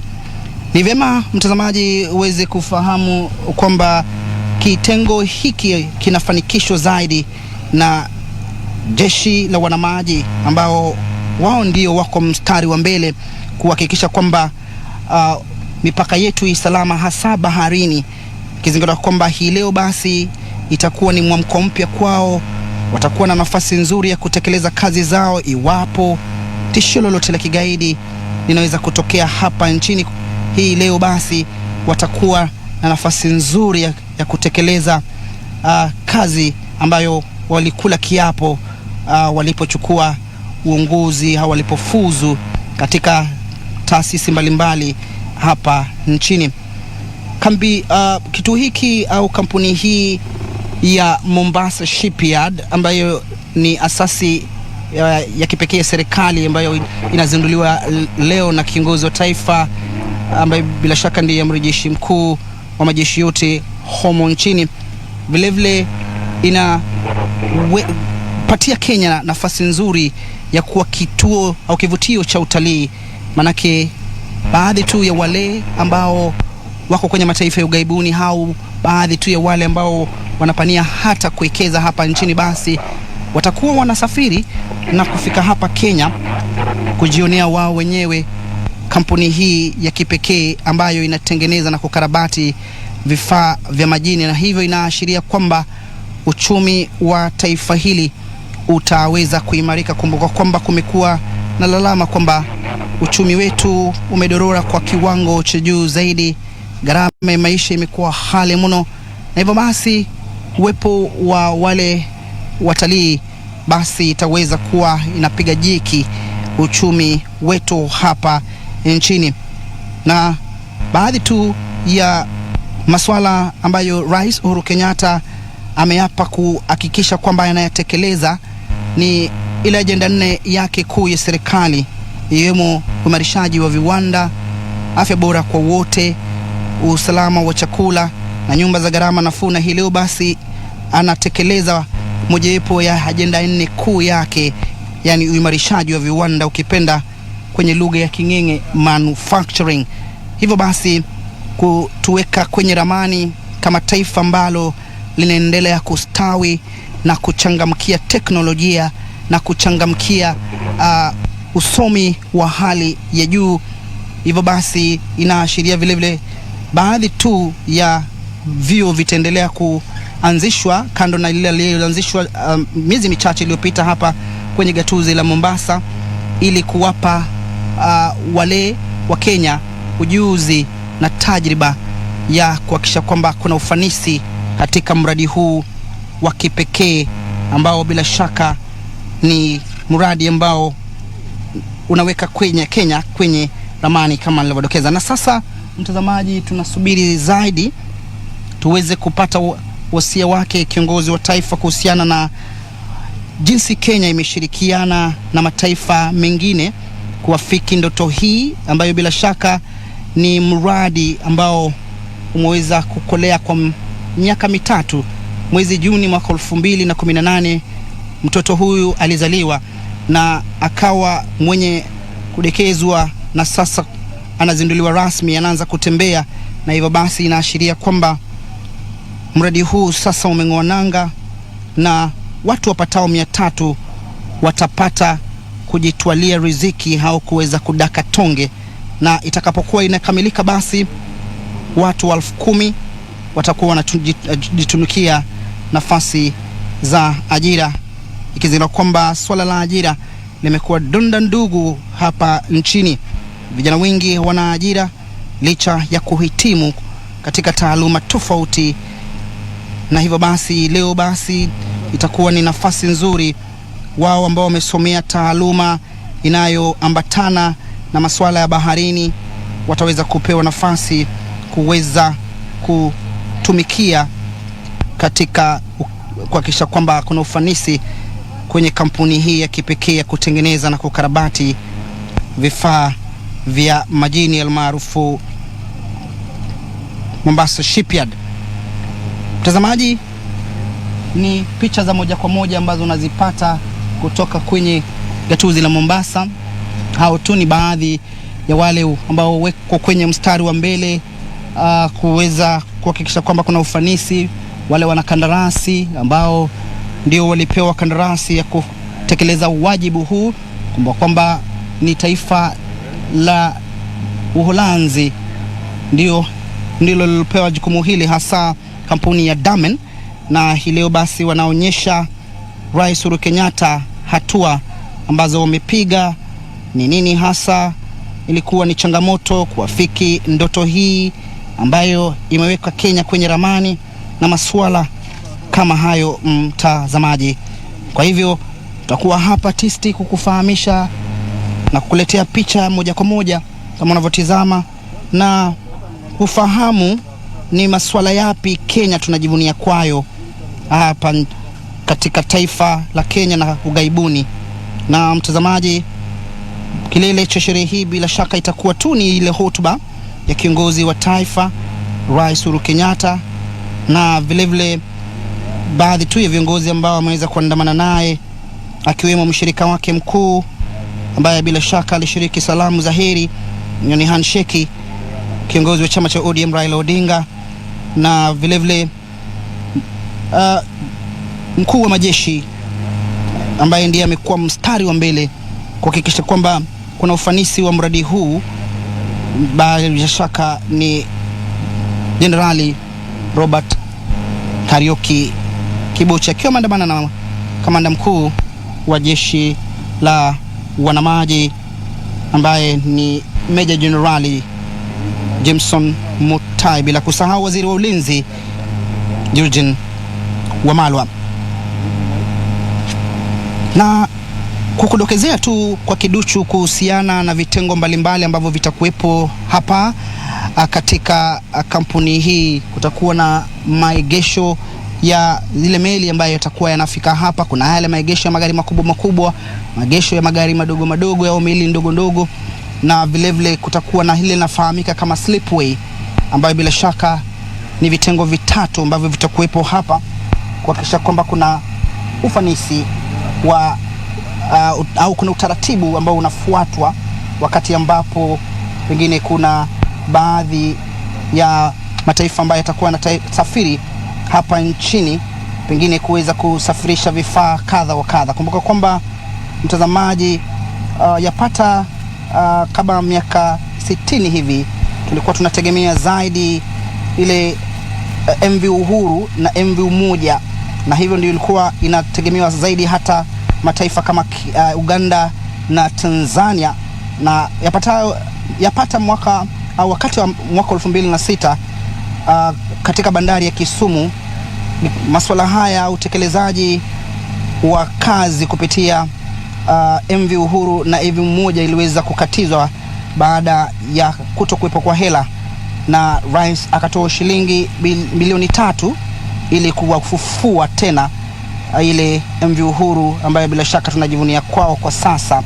Na wakati huo vilevile ni muhimu uweze kufahamu wakati wa uzinduzi, baadhi tu ya wakati wa uzinduzi wa hafla kama hii kule Kisumu, au uzinduzi wa Kisumu Shipway, rais akimtunuku yule mkurugenzi mkuu Brigadier Paul Otieno ile karatasi ya kuashiria kwamba kazi sasa imeanza na ushirikiano sasa umeanza na mataifa ya ugaibuni.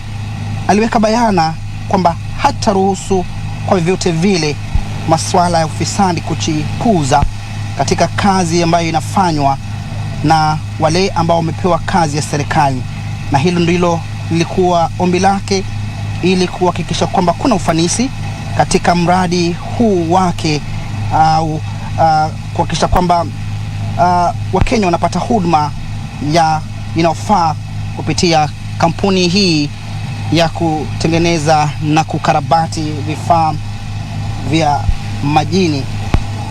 Na vilevile kukudokezea tu vilevile kwa kiduchu mtazamaji, baadhi tu ya wale ambao wameweza kuwa mstari wa mbele.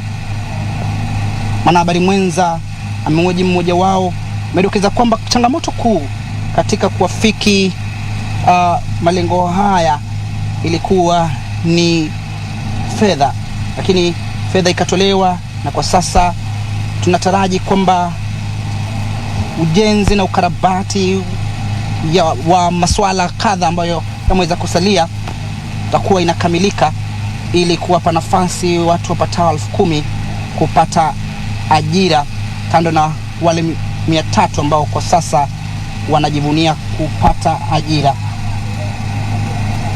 Ni muhimu mtazamaji uweze kufahamu kwamba uchumi samawati, yani blue economy, hauwezi kuafikiwa bila kuwepo kwa uzinduzi kama huu. Na hii leo basi Rais Uhuru Kenyatta alivyoahidi kwamba atahakikisha kwamba Kenya inapiga hatua katika uchumi samawati, uchumi wa rasilimali za majini, basi hii leo anatimiza ahadi yake ya kuzindua chombo hiki au kifaa hiki au kampuni hii ya kutengeneza na kukarabati vifaa vya majini. Bila shaka ni zoezi muhimu zaidi ambalo linafanyika hapa kwenye gatuzi la Mombasa, eneo bunge likiwa ni la Likoni, na rais akiendelea kuelekezwa na kikosi chake ambacho ameweza kuandamana naye kutoka eneo moja hadi jingine ili kuonyeshwa jinsi ukarabati huu au kampuni hii itakavyotekeleza kazi yake. Ni kampuni kubwa zaidi.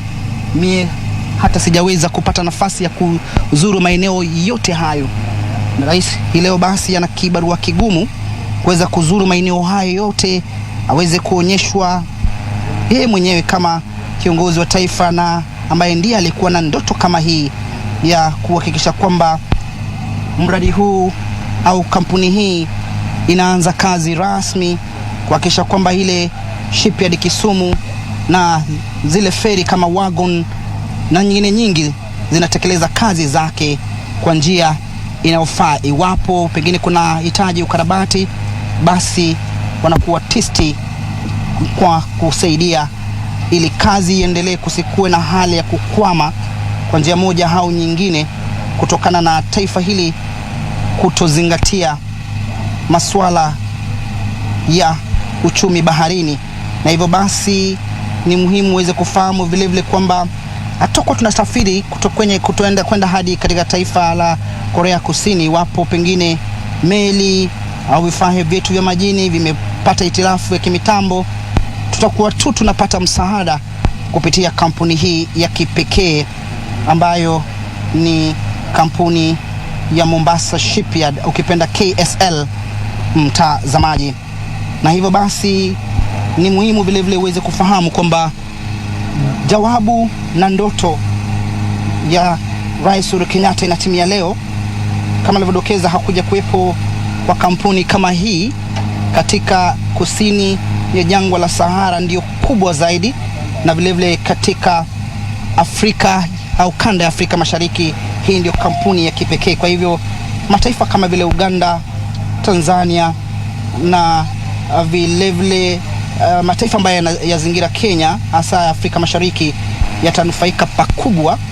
Na hivyo basi ni muhimu kuwa na ushirikiano huo ili uweze kufanikiwa kwa miradi tofauti, si miradi tu yanayohusiana na ukarabati au uchumi samawati and blue economy au imarishaji wa viwanda, bali kupitia nyanja nyingine tofauti na kuhakikisha kwamba Kenya inapata hata msaada kutoka kwenye mataifa ya ughaibuni. Kwa hivyo ushirikiano huu unaashiria kwamba uhusiano utaendelea kuimarika zaidi kati ya Kenya na taifa la Uganda, taifa la Tanzania na hata mataifa ya ughaibuni kama vile Korea Kusini, Pakistan, Malaysia, Ujerumani, ambao ndio washirika wakuu, na Kenya inapania kuweza kushirikiana nao ili kuona ufanisi wa mradi huu ambao anauzindua kiongozi wa taifa Rais Uhuru Muigai Kenyatta. Na vile vile mtazamaji, ni vema vile vile uweze kufahamu kwamba katika soko la kimataifa na soko la hata hapa nchini, baadhi tu ya mataifa yamechangamkia uchumi baharini. Kwa hivyo Kenya hatujaachwa nyuma. Leo tuna vile vile ingia kwenye daftari za kumbukumbu na tunaonyesha dunia kwamba vile vile sisi wenyewe tunaweza kujitengenezea vifaa vyetu wenyewe, manake ni vifaa ambavyo vimeweza kupigwa jeki zaidi au kutengezwa. Kando na kuwepo kwa ile kampuni ambayo imepewa kandarasi, kuna wale wa Kenya na hasa vikosi kutoka kwa jeshi la wanamaji ambao wameshirikiana pakubwa kuona kwamba kuna ufanisi wa mradi huu na kuokoa takriban shilingi bilioni 3, mtazamaji. Kwa hivyo ni mradi, ni hafla muhimu zaidi katika taifa hili, historia ikijiandikisha hapa kwenye gatuzi la Mombasa, eneo bunge la Likoni, rais anapozindua rasmi ukarabati wa kampuni ambayo itakuwa kwenye mstari wa mbele kutoa msaada kwa vile vifaa vya majini.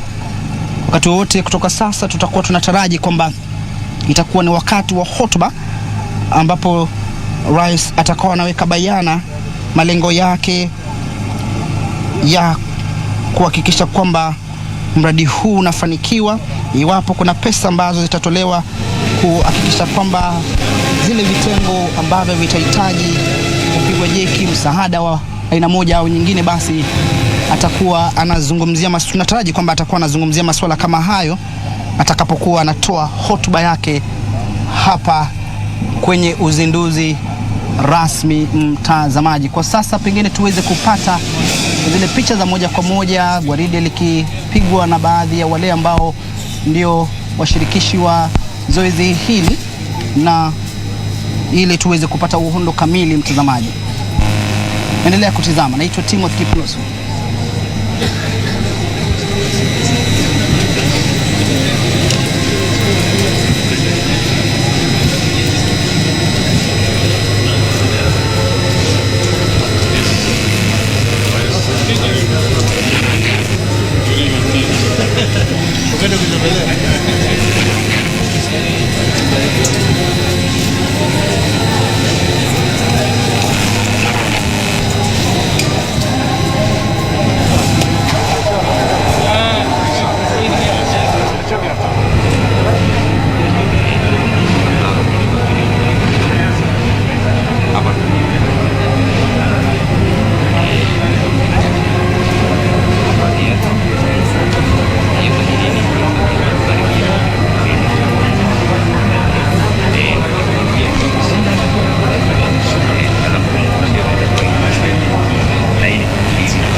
Sasa after hii tunaenda kule ndani. Mimi nitapumzika kidogo kwanza hapa kwa van. Ndio niende ndani. Walikuwa wanataka hii kimalize niende pale nyuma. Ndio itabidi rest kidogo. Lakini atakitoka hapa sinifikie.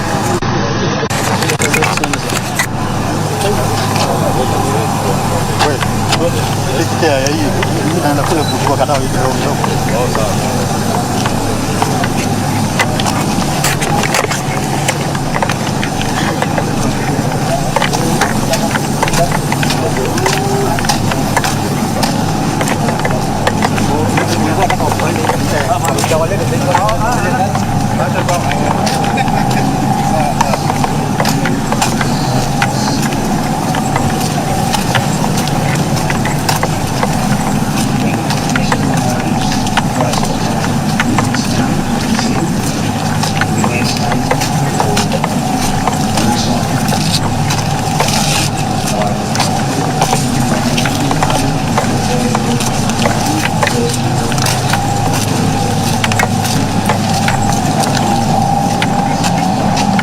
We are at the tail end of it.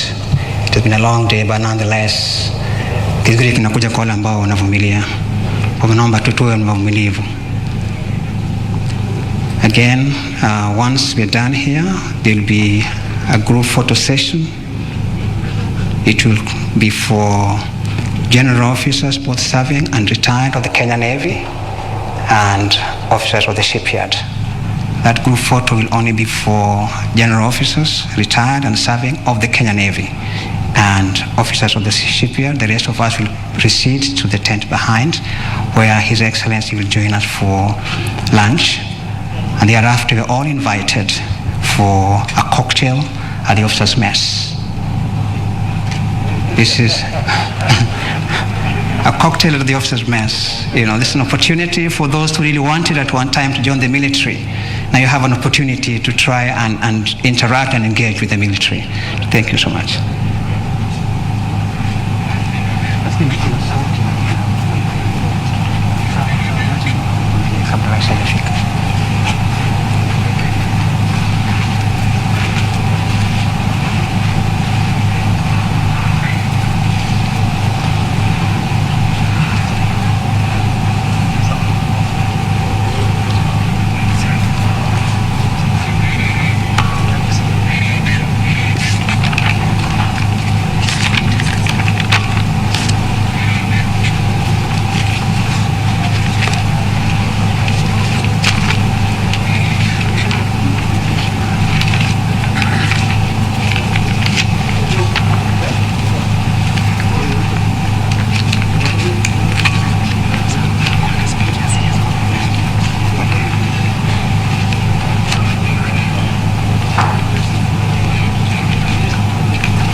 kutoka hapa kwenye gatuzi la Mombasa, ambapo ni siku muhimu zaidi kwenye kalenda ya Jamhuri ya Kenya, Rais Uhuru Kenyatta kuweza kuzindua rasmi kampuni ya kutengeneza na kukarabati vifaa vya majini, na ambaye amekuwa akizungumza ni msemaji wa serikali Kanali mstaafu Cyrus Oguna kutoa tu mwelekeo na utaratibu ambao utafuatwa hapa kwenye uzinduzi rasmi. Na niko na mwenzangu hapa Juni Karisa. Pengine tu uzinduzi huu, wewe kama mwanahabari ambao umekuwa ukituletea habari Kenya kutoka kwenye gatuzi la Mombasa, unaashiria nini, na pengine baadhi tu ya miradi ambayo Rais Uhuru Kenyatta ameweza kutekeleza siku za hivi majuzi? Na kipnusu miradi ni mingi ambayo Rais Uhuru Kenyatta ameweza kuleta katika jimbo la Pwani. Imekuwa ni kila siku tukiamka anawaza kuhusu kuendelea kwa Pwani. Ukiangalia sana ukizingatia swala la uchumi samawati, ameweza kuzindua miradi tajika ambayo siku hii ya leo, mradi kama huu ukiwa kaunti ya Mombasa, tumeweza kuongea na baadhi ya viongozi, wanasema kwamba mradi huu utaleta maendeleo kabambe katika eneo hili. Ukiangalia tulikuwa tunaongea na mbunge wa Likoni akisema kwamba eneo hili ukiangalia na maeneo mengine Mombasa bado hayajaendelea. Mradi kama huu ukija, wenyewe kampuni hii ya Kenya Shipyard Limited inasema kwamba mradi huu hautaandika kazi tu hapa, utakuwa zile kampuni ndogo, biashara ndogo zitakuwa zinaleta vifaa katika kampuni hii, kumaanisha kwamba jamii inayoishi eneo hili itaweza kuendelea, itaweza kutafuta kama ni miradi tofauti, kama ni biashara tofauti, iweze kulisha watu, wafanyikazi wenye watakuwa wanaandikwa hapa, na biashara kadha wa kadha. So tutaona kwamba eneo hili kwa jumla litaweza kuendelea, na ni wazo ambalo limeweza kutiliwa manani kupitia kuzinduliwa kwa mradi kama huu. Pengine unavodokeza kuhusiana na ile usemi wake mbunge wa Likoni, uzungumzia kuhusiana na wale ambao watapewa ajira, lile ambalo rais alifanya siku chache zilizopita kuhusiana na uzinduzi wa chuo maalum cha kutoa mafunzo kuhusiana na masuala ya baharini, pengine kwa mtazamo wako, manake kazi hii haihitaji tu mtu yeyote yule, inahitaji mtu mwenye tajriba, mtu mwenye ujuzi wa kushughulikia masuala pengine ya dharura kwenye bahari, au wanaposafirisha baadhi ya vifaa. Pengine uzungumzia kuhusiana na uzinduzi huo, ulikuwepo Rais Uhuru Kenyatta akizindua rasmi kuhusiana na kuwepo kwa chuo hicho cha mafunzo kuhusiana na wale ambao wanapata mafunzo hayo.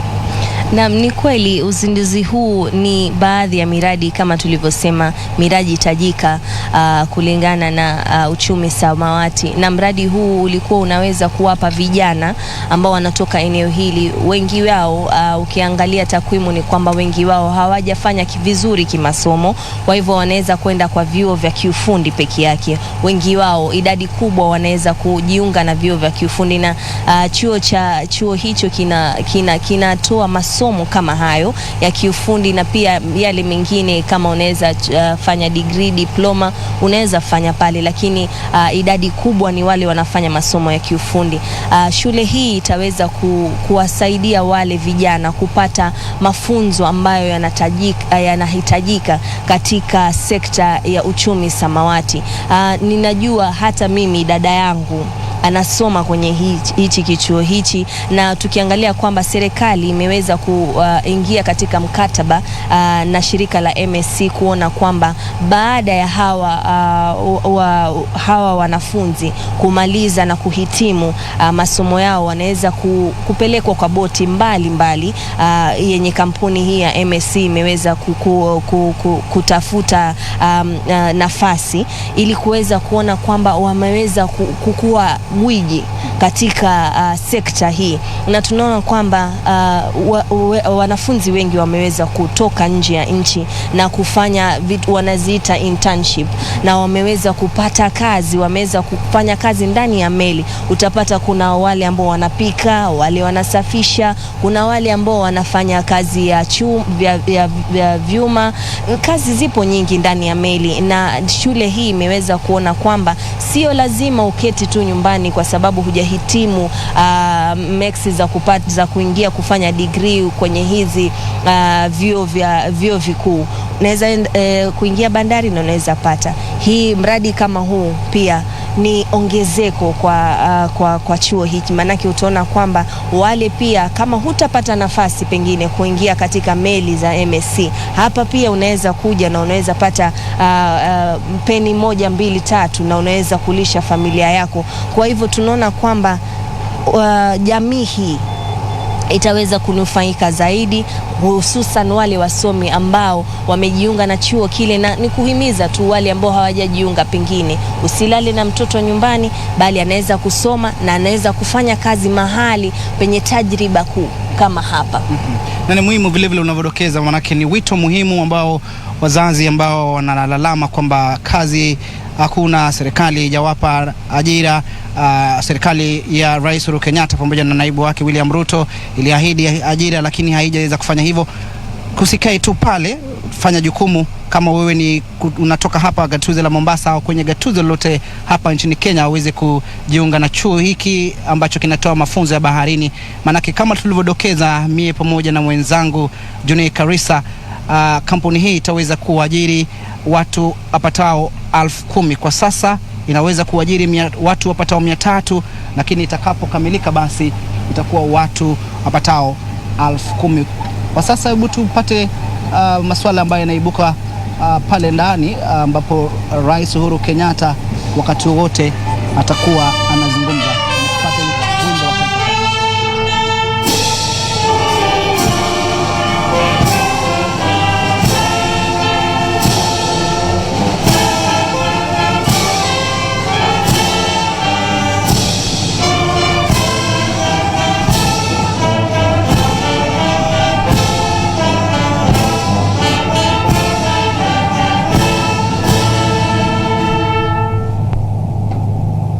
I request that we remain standing and also to remove our headdress and bow our heads for a word of prayer, please. Let's pray. Almighty and ever-living God, we want to give you praise and thanks that, dear Lord, as we congregate here today, we celebrate your blessings for the many achievements that you've given us as a country, and more so, the milestone that we've witnessed this day.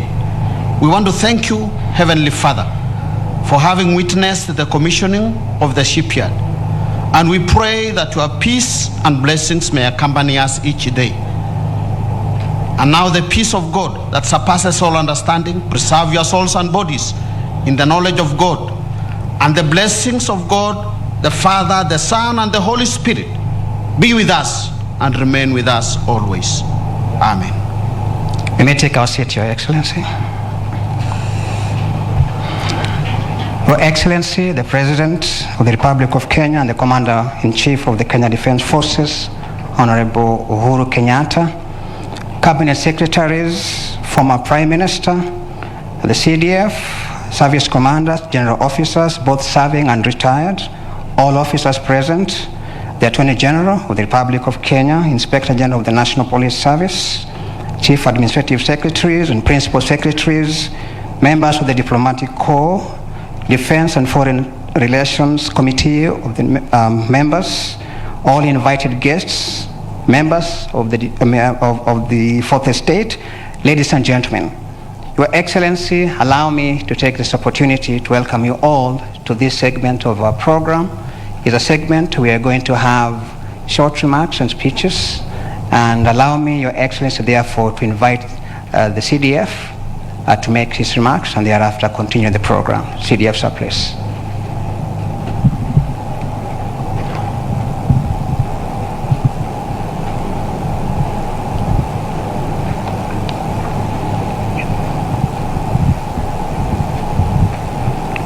Your Excellency, the President of the Republic of Kenya and Commander-in-Chief of the Defense Forces, the Cabinet Secretary for Defense, Honorable Amalwa, the Honorable former Prime Minister, the Attorney General, Cabinet Secretary is present, the Governor of Mombasa County, Principal Secretary present, CAS present here, the honorable members of Parliament who are represented, service commanders, including all the service commanders from Kenya Defence Forces, the National Police Service, Kenya Wildlife Service, Kenya Forestry, and also the Prison Service who are here. The KSL board members, board of directors, general officers serving and retired. And I must, at that point, recognize the retired CDFs who are here, who have also played a very key role in this function, and I will be mentioning later. But I would like to recognize General Kibwana, who has been a commander here, and General Samson Mwadere, who together have been here.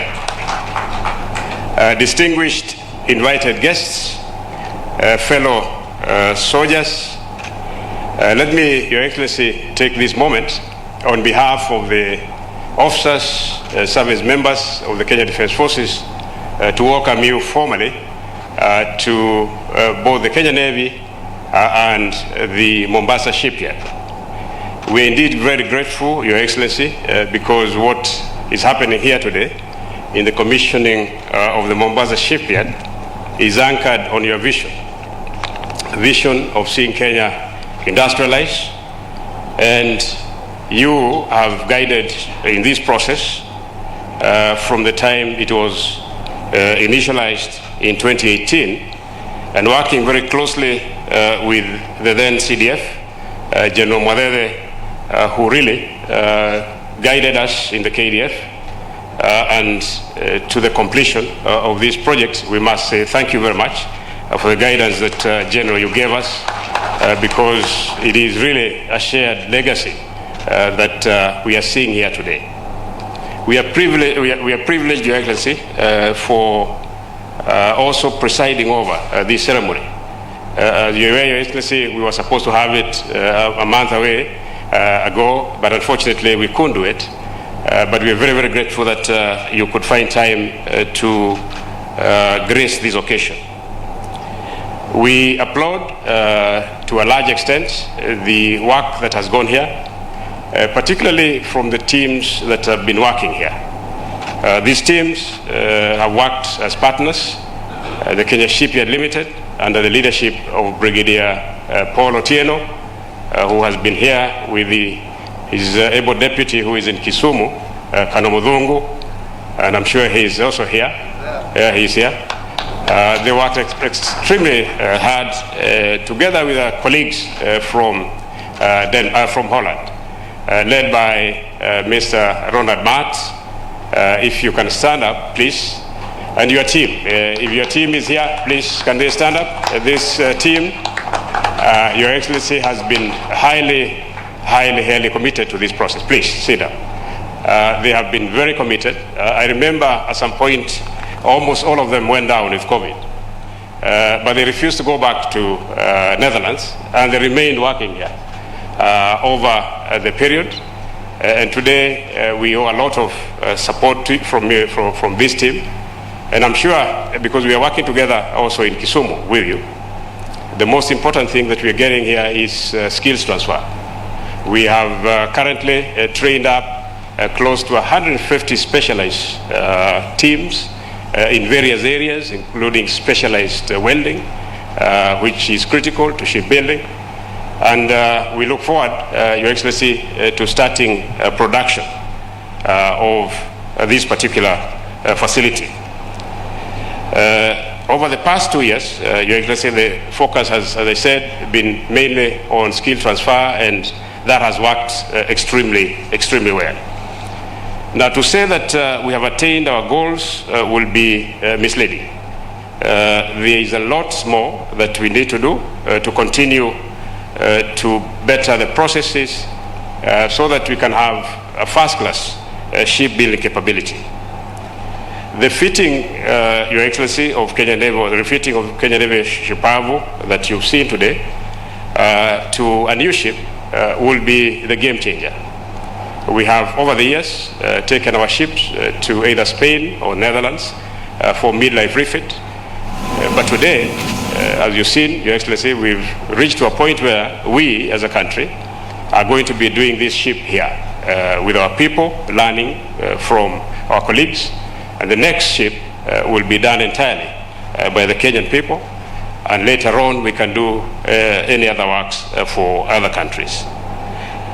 Your Excellency, with those remarks, allow me to invite the Cabinet Secretary for Defense to make his remarks and invite Your Excellency to speak to this gathering.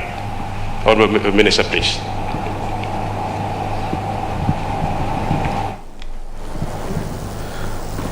Your Excellency, the President of the Republic of Kenya and the Commander-in-Chief of the Kenya Defence Forces, the CDF, His Excellency Raila Odinga, the second Prime Minister of Kenya, His Excellency Governor Joho, the Governor of the great city of Mombasa, the service commanders, general officers, senior officers, Excellencies, ambassadors who are here present, my colleagues from national government. I've seen the Honorable Attorney General is here, CSS, PSS, members of Parliament, ladies and gentlemen. Your Excellency, we are gathered here today to commission the Mombasa Shipyard, which is one of the Kenya Shipyard's limited facilities, the other one being at Kisumu City. Your Excellency, time and again, your government has tasked the Ministry of Defense through KDF to undertake critical national infrastructure projects which have always been executed in a timely and cost-effective manner. The Mombasa Shipyard was initially conceived to cater for the repair and maintenance of Kenya Navy platforms, which was getting costlier since they had to be shipped abroad for major overhauls and servicing. In constructing this shipyard, MOD partnered with Demen from the Netherlands and managed to complete the project in time despite the challenges encountered like the COVID-19 and short supply of raw materials, particularly the marine-grade steel. Your Excellency, the commissioning of the Mombasa Shipyard is a major milestone in the operationalization of the Kenya Shipyard Limited. You did commission this yourself in Kisumu on 31st of May 2021. In addition to the shipyard being commissioned today, you had also tasked KSL to upgrade the Kisumu yard to build the new wagon ferry MV Uhuru 2 and refit Kenya Navy ship KNS Shupavu, whose works begin immediately today after this commissioning. Once operational, the shipyard will help unlock business and economic opportunities within the coastal region and the country as a whole. Besides ensuring mission readiness for our naval forces and MDS through timely and cost-effective services, the facility will be available to service vessels for private, local, and regional partners. These will create employment for our youth, generate income for the country, and ensure safety of maritime vessels sailing in our waters. Over time, as shipbuilding industry takes root, key technical skills will be transferred to our young men and women who will form a critical technical base in sustaining growth of the shipbuilding industry in our country. With the support of your government, the Kenya Shipyards Limited, which is domiciled in the Ministry of Defense, will continue undertaking shipbuilding activities that support the Big Four agenda by contributing directly to the manufacturing sector. And Your Excellency, apart from the shipbuilding we'll be doing here also, you have seen the plastic boats that will be manufactured right here. And indeed, this will be a game changer as we are sharing with the CDF, because you know the number of boats that have capsized on Lake Victoria. We have to cut our trees to make the boats, but from this yard here, we have been shown a plastic boat that will actually be built from recycled plastic. This is really transformative, Your Excellency, and we're really looking forward to that. And in contributing, Your Excellency, to the Big Four agenda, we take great pride as a ministry, because apart from manufacturing, we are also contributing to health. Just this week, Your Excellency, you did groundbreaking for housing units, over 3,000, that we see houses built in Nairobi, here in Mombasa, as well as Eldoret. We are contributing to the housing pillar, as well as, Your Excellency, health. You did commission the hospital in Kahawa. The CDF did the groundbreaking of another hospital in Eldoret, Your Excellency. You will soon be going to Isiolo to open a new hospital. So KDF is contributing greatly to the Big Four agenda, and for this we are very, very proud. We do know that also in the food security pillar, we are doing quite a bit. I'm proud to say, Your Excellency, the Kenya Meat Commission that you assigned KDF to revive is fully operational. We were able, Your Excellency, to have almost 11,000 animals slaughtered, and we have canned beef that will contribute greatly to food security through what KDF has done in Athi River. We have the food factory again in Gilgil, Your Excellency, that is also contributing to the fourth pillar of food security. Therefore, we are indeed very proud, and we are grateful, Your Excellency, for your continued support in fully facilitating these projects, which have costed billions of shillings. Today's official commissioning of the Mombasa Shipyard, concurrent with the launch of the refit of KNS Shupavu, provides an opportunity for KSL and MOD to showcase their capabilities to the general public, potential clients, regionally and internationally. Indeed, the synchrony between the central and the devolved governments will be enhanced by the products and services offered by KSL through the twin shipyards of Kisumu and Mombasa. This will have a huge impact on business on the Eastern Indian Realm, Lake Victoria Basin, and other inland water bodies. As I conclude, Your Excellency, may I once again appreciate Your Excellency and your government for the confidence and support accorded to MOD in fulfillment of its mandate. Last but not least, I thank the county government and the people of Mombasa through my good friend Governor Joe here for the hospitality and their cooperation in hosting this shipyard here. The governor was here with you, Your Excellency, from day one when you did groundbreaking, and we are very, very happy that he is here today to witness this commissioning. And may I take this opportunity, Your Excellency, to welcome you to make your address. Thank you.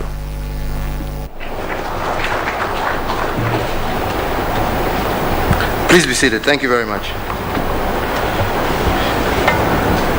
CDF, service commanders, general officers, serving and retired, all senior officers, ladies and gentlemen, good afternoon.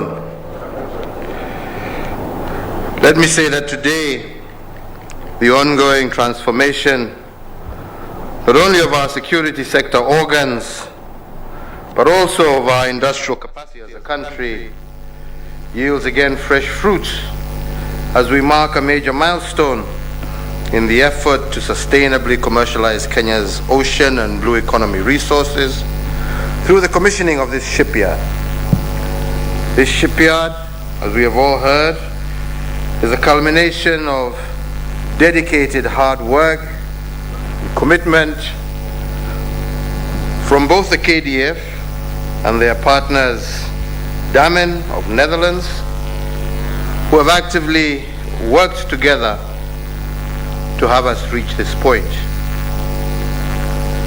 Having commenced 4 years ago, this completion heralds a new chapter in shipbuilding and repair in Kenya, and I do believe this will also form the bedrock for our sustainable transformation of our ocean and blue economy. The shipyard that we are commissioning today, as we again have heard, has the capacity to design and build new ships, refit, retrofit, convert, repair, maintain, as well as undertake other civil and modular maritime services for vessels. The direct and induced impacts of the shipyard, I do believe, will create many good jobs for our young people, but also generate diverse investment opportunities that are related to shipbuilding, and therefore not only expand job opportunities, but also raise revenue for our country. As one of the Kenya Shipyard's limited facilities, the shipyard, again as we have been told, will also serve public and private commercial shipping interests, not just here in Kenya, but in the East Indian Ocean Rim and well beyond. This is really a great shot in the arm for our quest to enhance the contribution of the blue economy to our national development.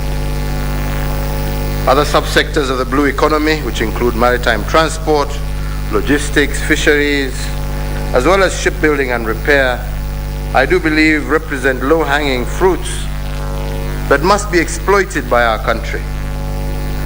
However, we must be truthful that the potential for leveraging this sector is largely inhibited by shackles that we ourselves have placed on it, including failure to keep abreast with changes in markets and practices.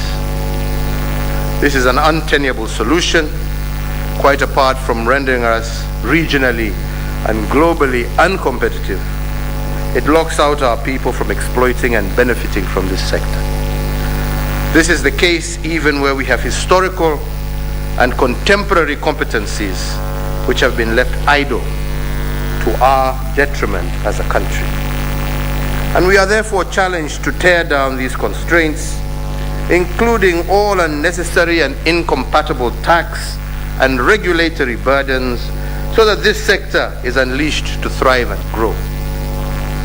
So today, through UCAS, I direct the Cabinet Secretary of the National Treasury and Planning, in conjunction with General Madede, the head of the Ocean and Blue Economy Office, to immediately convene and to coordinate all the relevant agencies of government and to deliver on the following.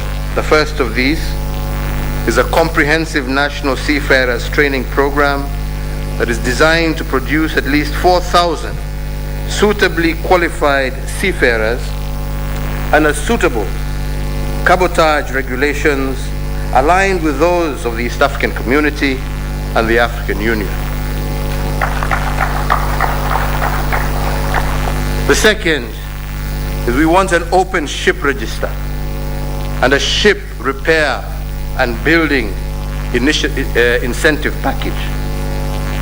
The third is a ship bunkering and channeling package that provides modalities for ensuring robust oil bunkering for ships, both domestic and foreign, calling on our ports, and also those passing through our oceans.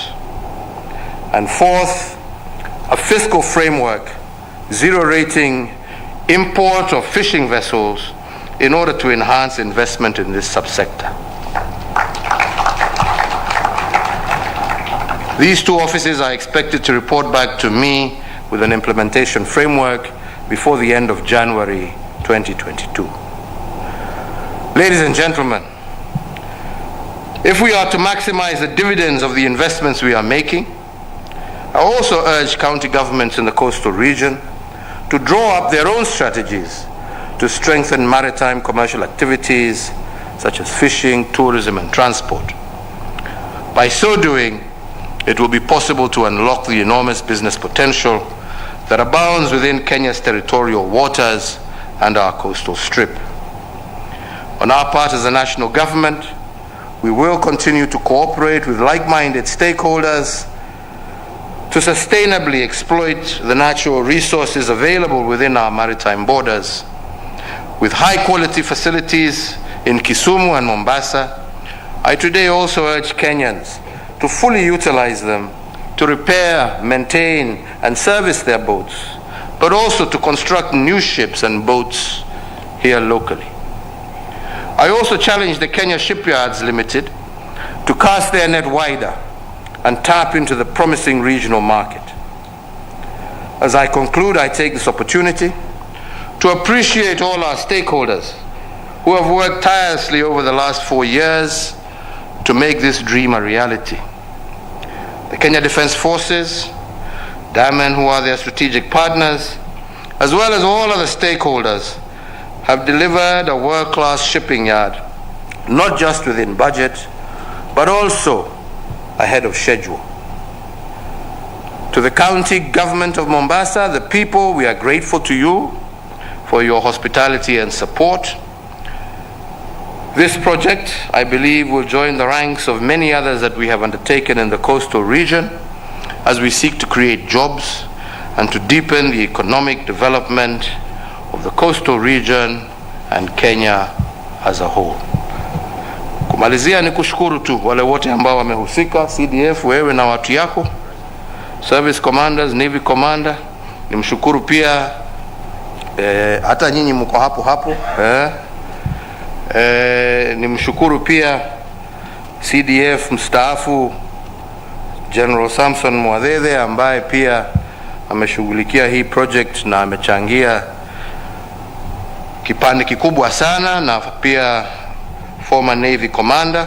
Tunawashukuru hawa wote na kusema ya kwamba tukitaka kuendelea kama taifa, tuwezi kuendelea tukiwa sisi bado tutakuwa watu ambao wananunua vitu kutoka nchi za nje. Furaha yangu ni kuona vijana wale wote ambao wanafanya kazi hapa pamoja na wenzao wa Damen. Na miaka michache facility hii, wale wote ambao watakuwa wanajenga hizi meli, wale wanafanya design za hizi meli, watakuwa Waafrika, Wakenya wenzetu, watoto wetu wana uwezo. Ni nafasi ambayo hatuwapatii. Na tukitaka kuhakikisha ya kwamba tumecome a truly industrialized nation, a truly upper middle income country, there is no way we shall achieve that without industrializing. Kwa hivyo, vile mimi nasemanga sana, siasa chache, kazi mingi. Tufanye hivyo. Wenzetu, hakuna lolote ambalo hatuwezi kutimiza. Kwa hivyo, shukrani tena, pongezi, heko kwa wale wote ambao wamehusika kwa huu mradi. Ni siku ya furaha, ni siku ya kujivunia, tukiwa nchi moja kati ya chache tu katika Afrika hii yetu ambao sasa wako na uwezo wa kujenga na kutengeneza meli zao. And I think this is something we should all be very proud of. Kwa hayo machache na mengi, mimi nasema muwe na sikukuu njema.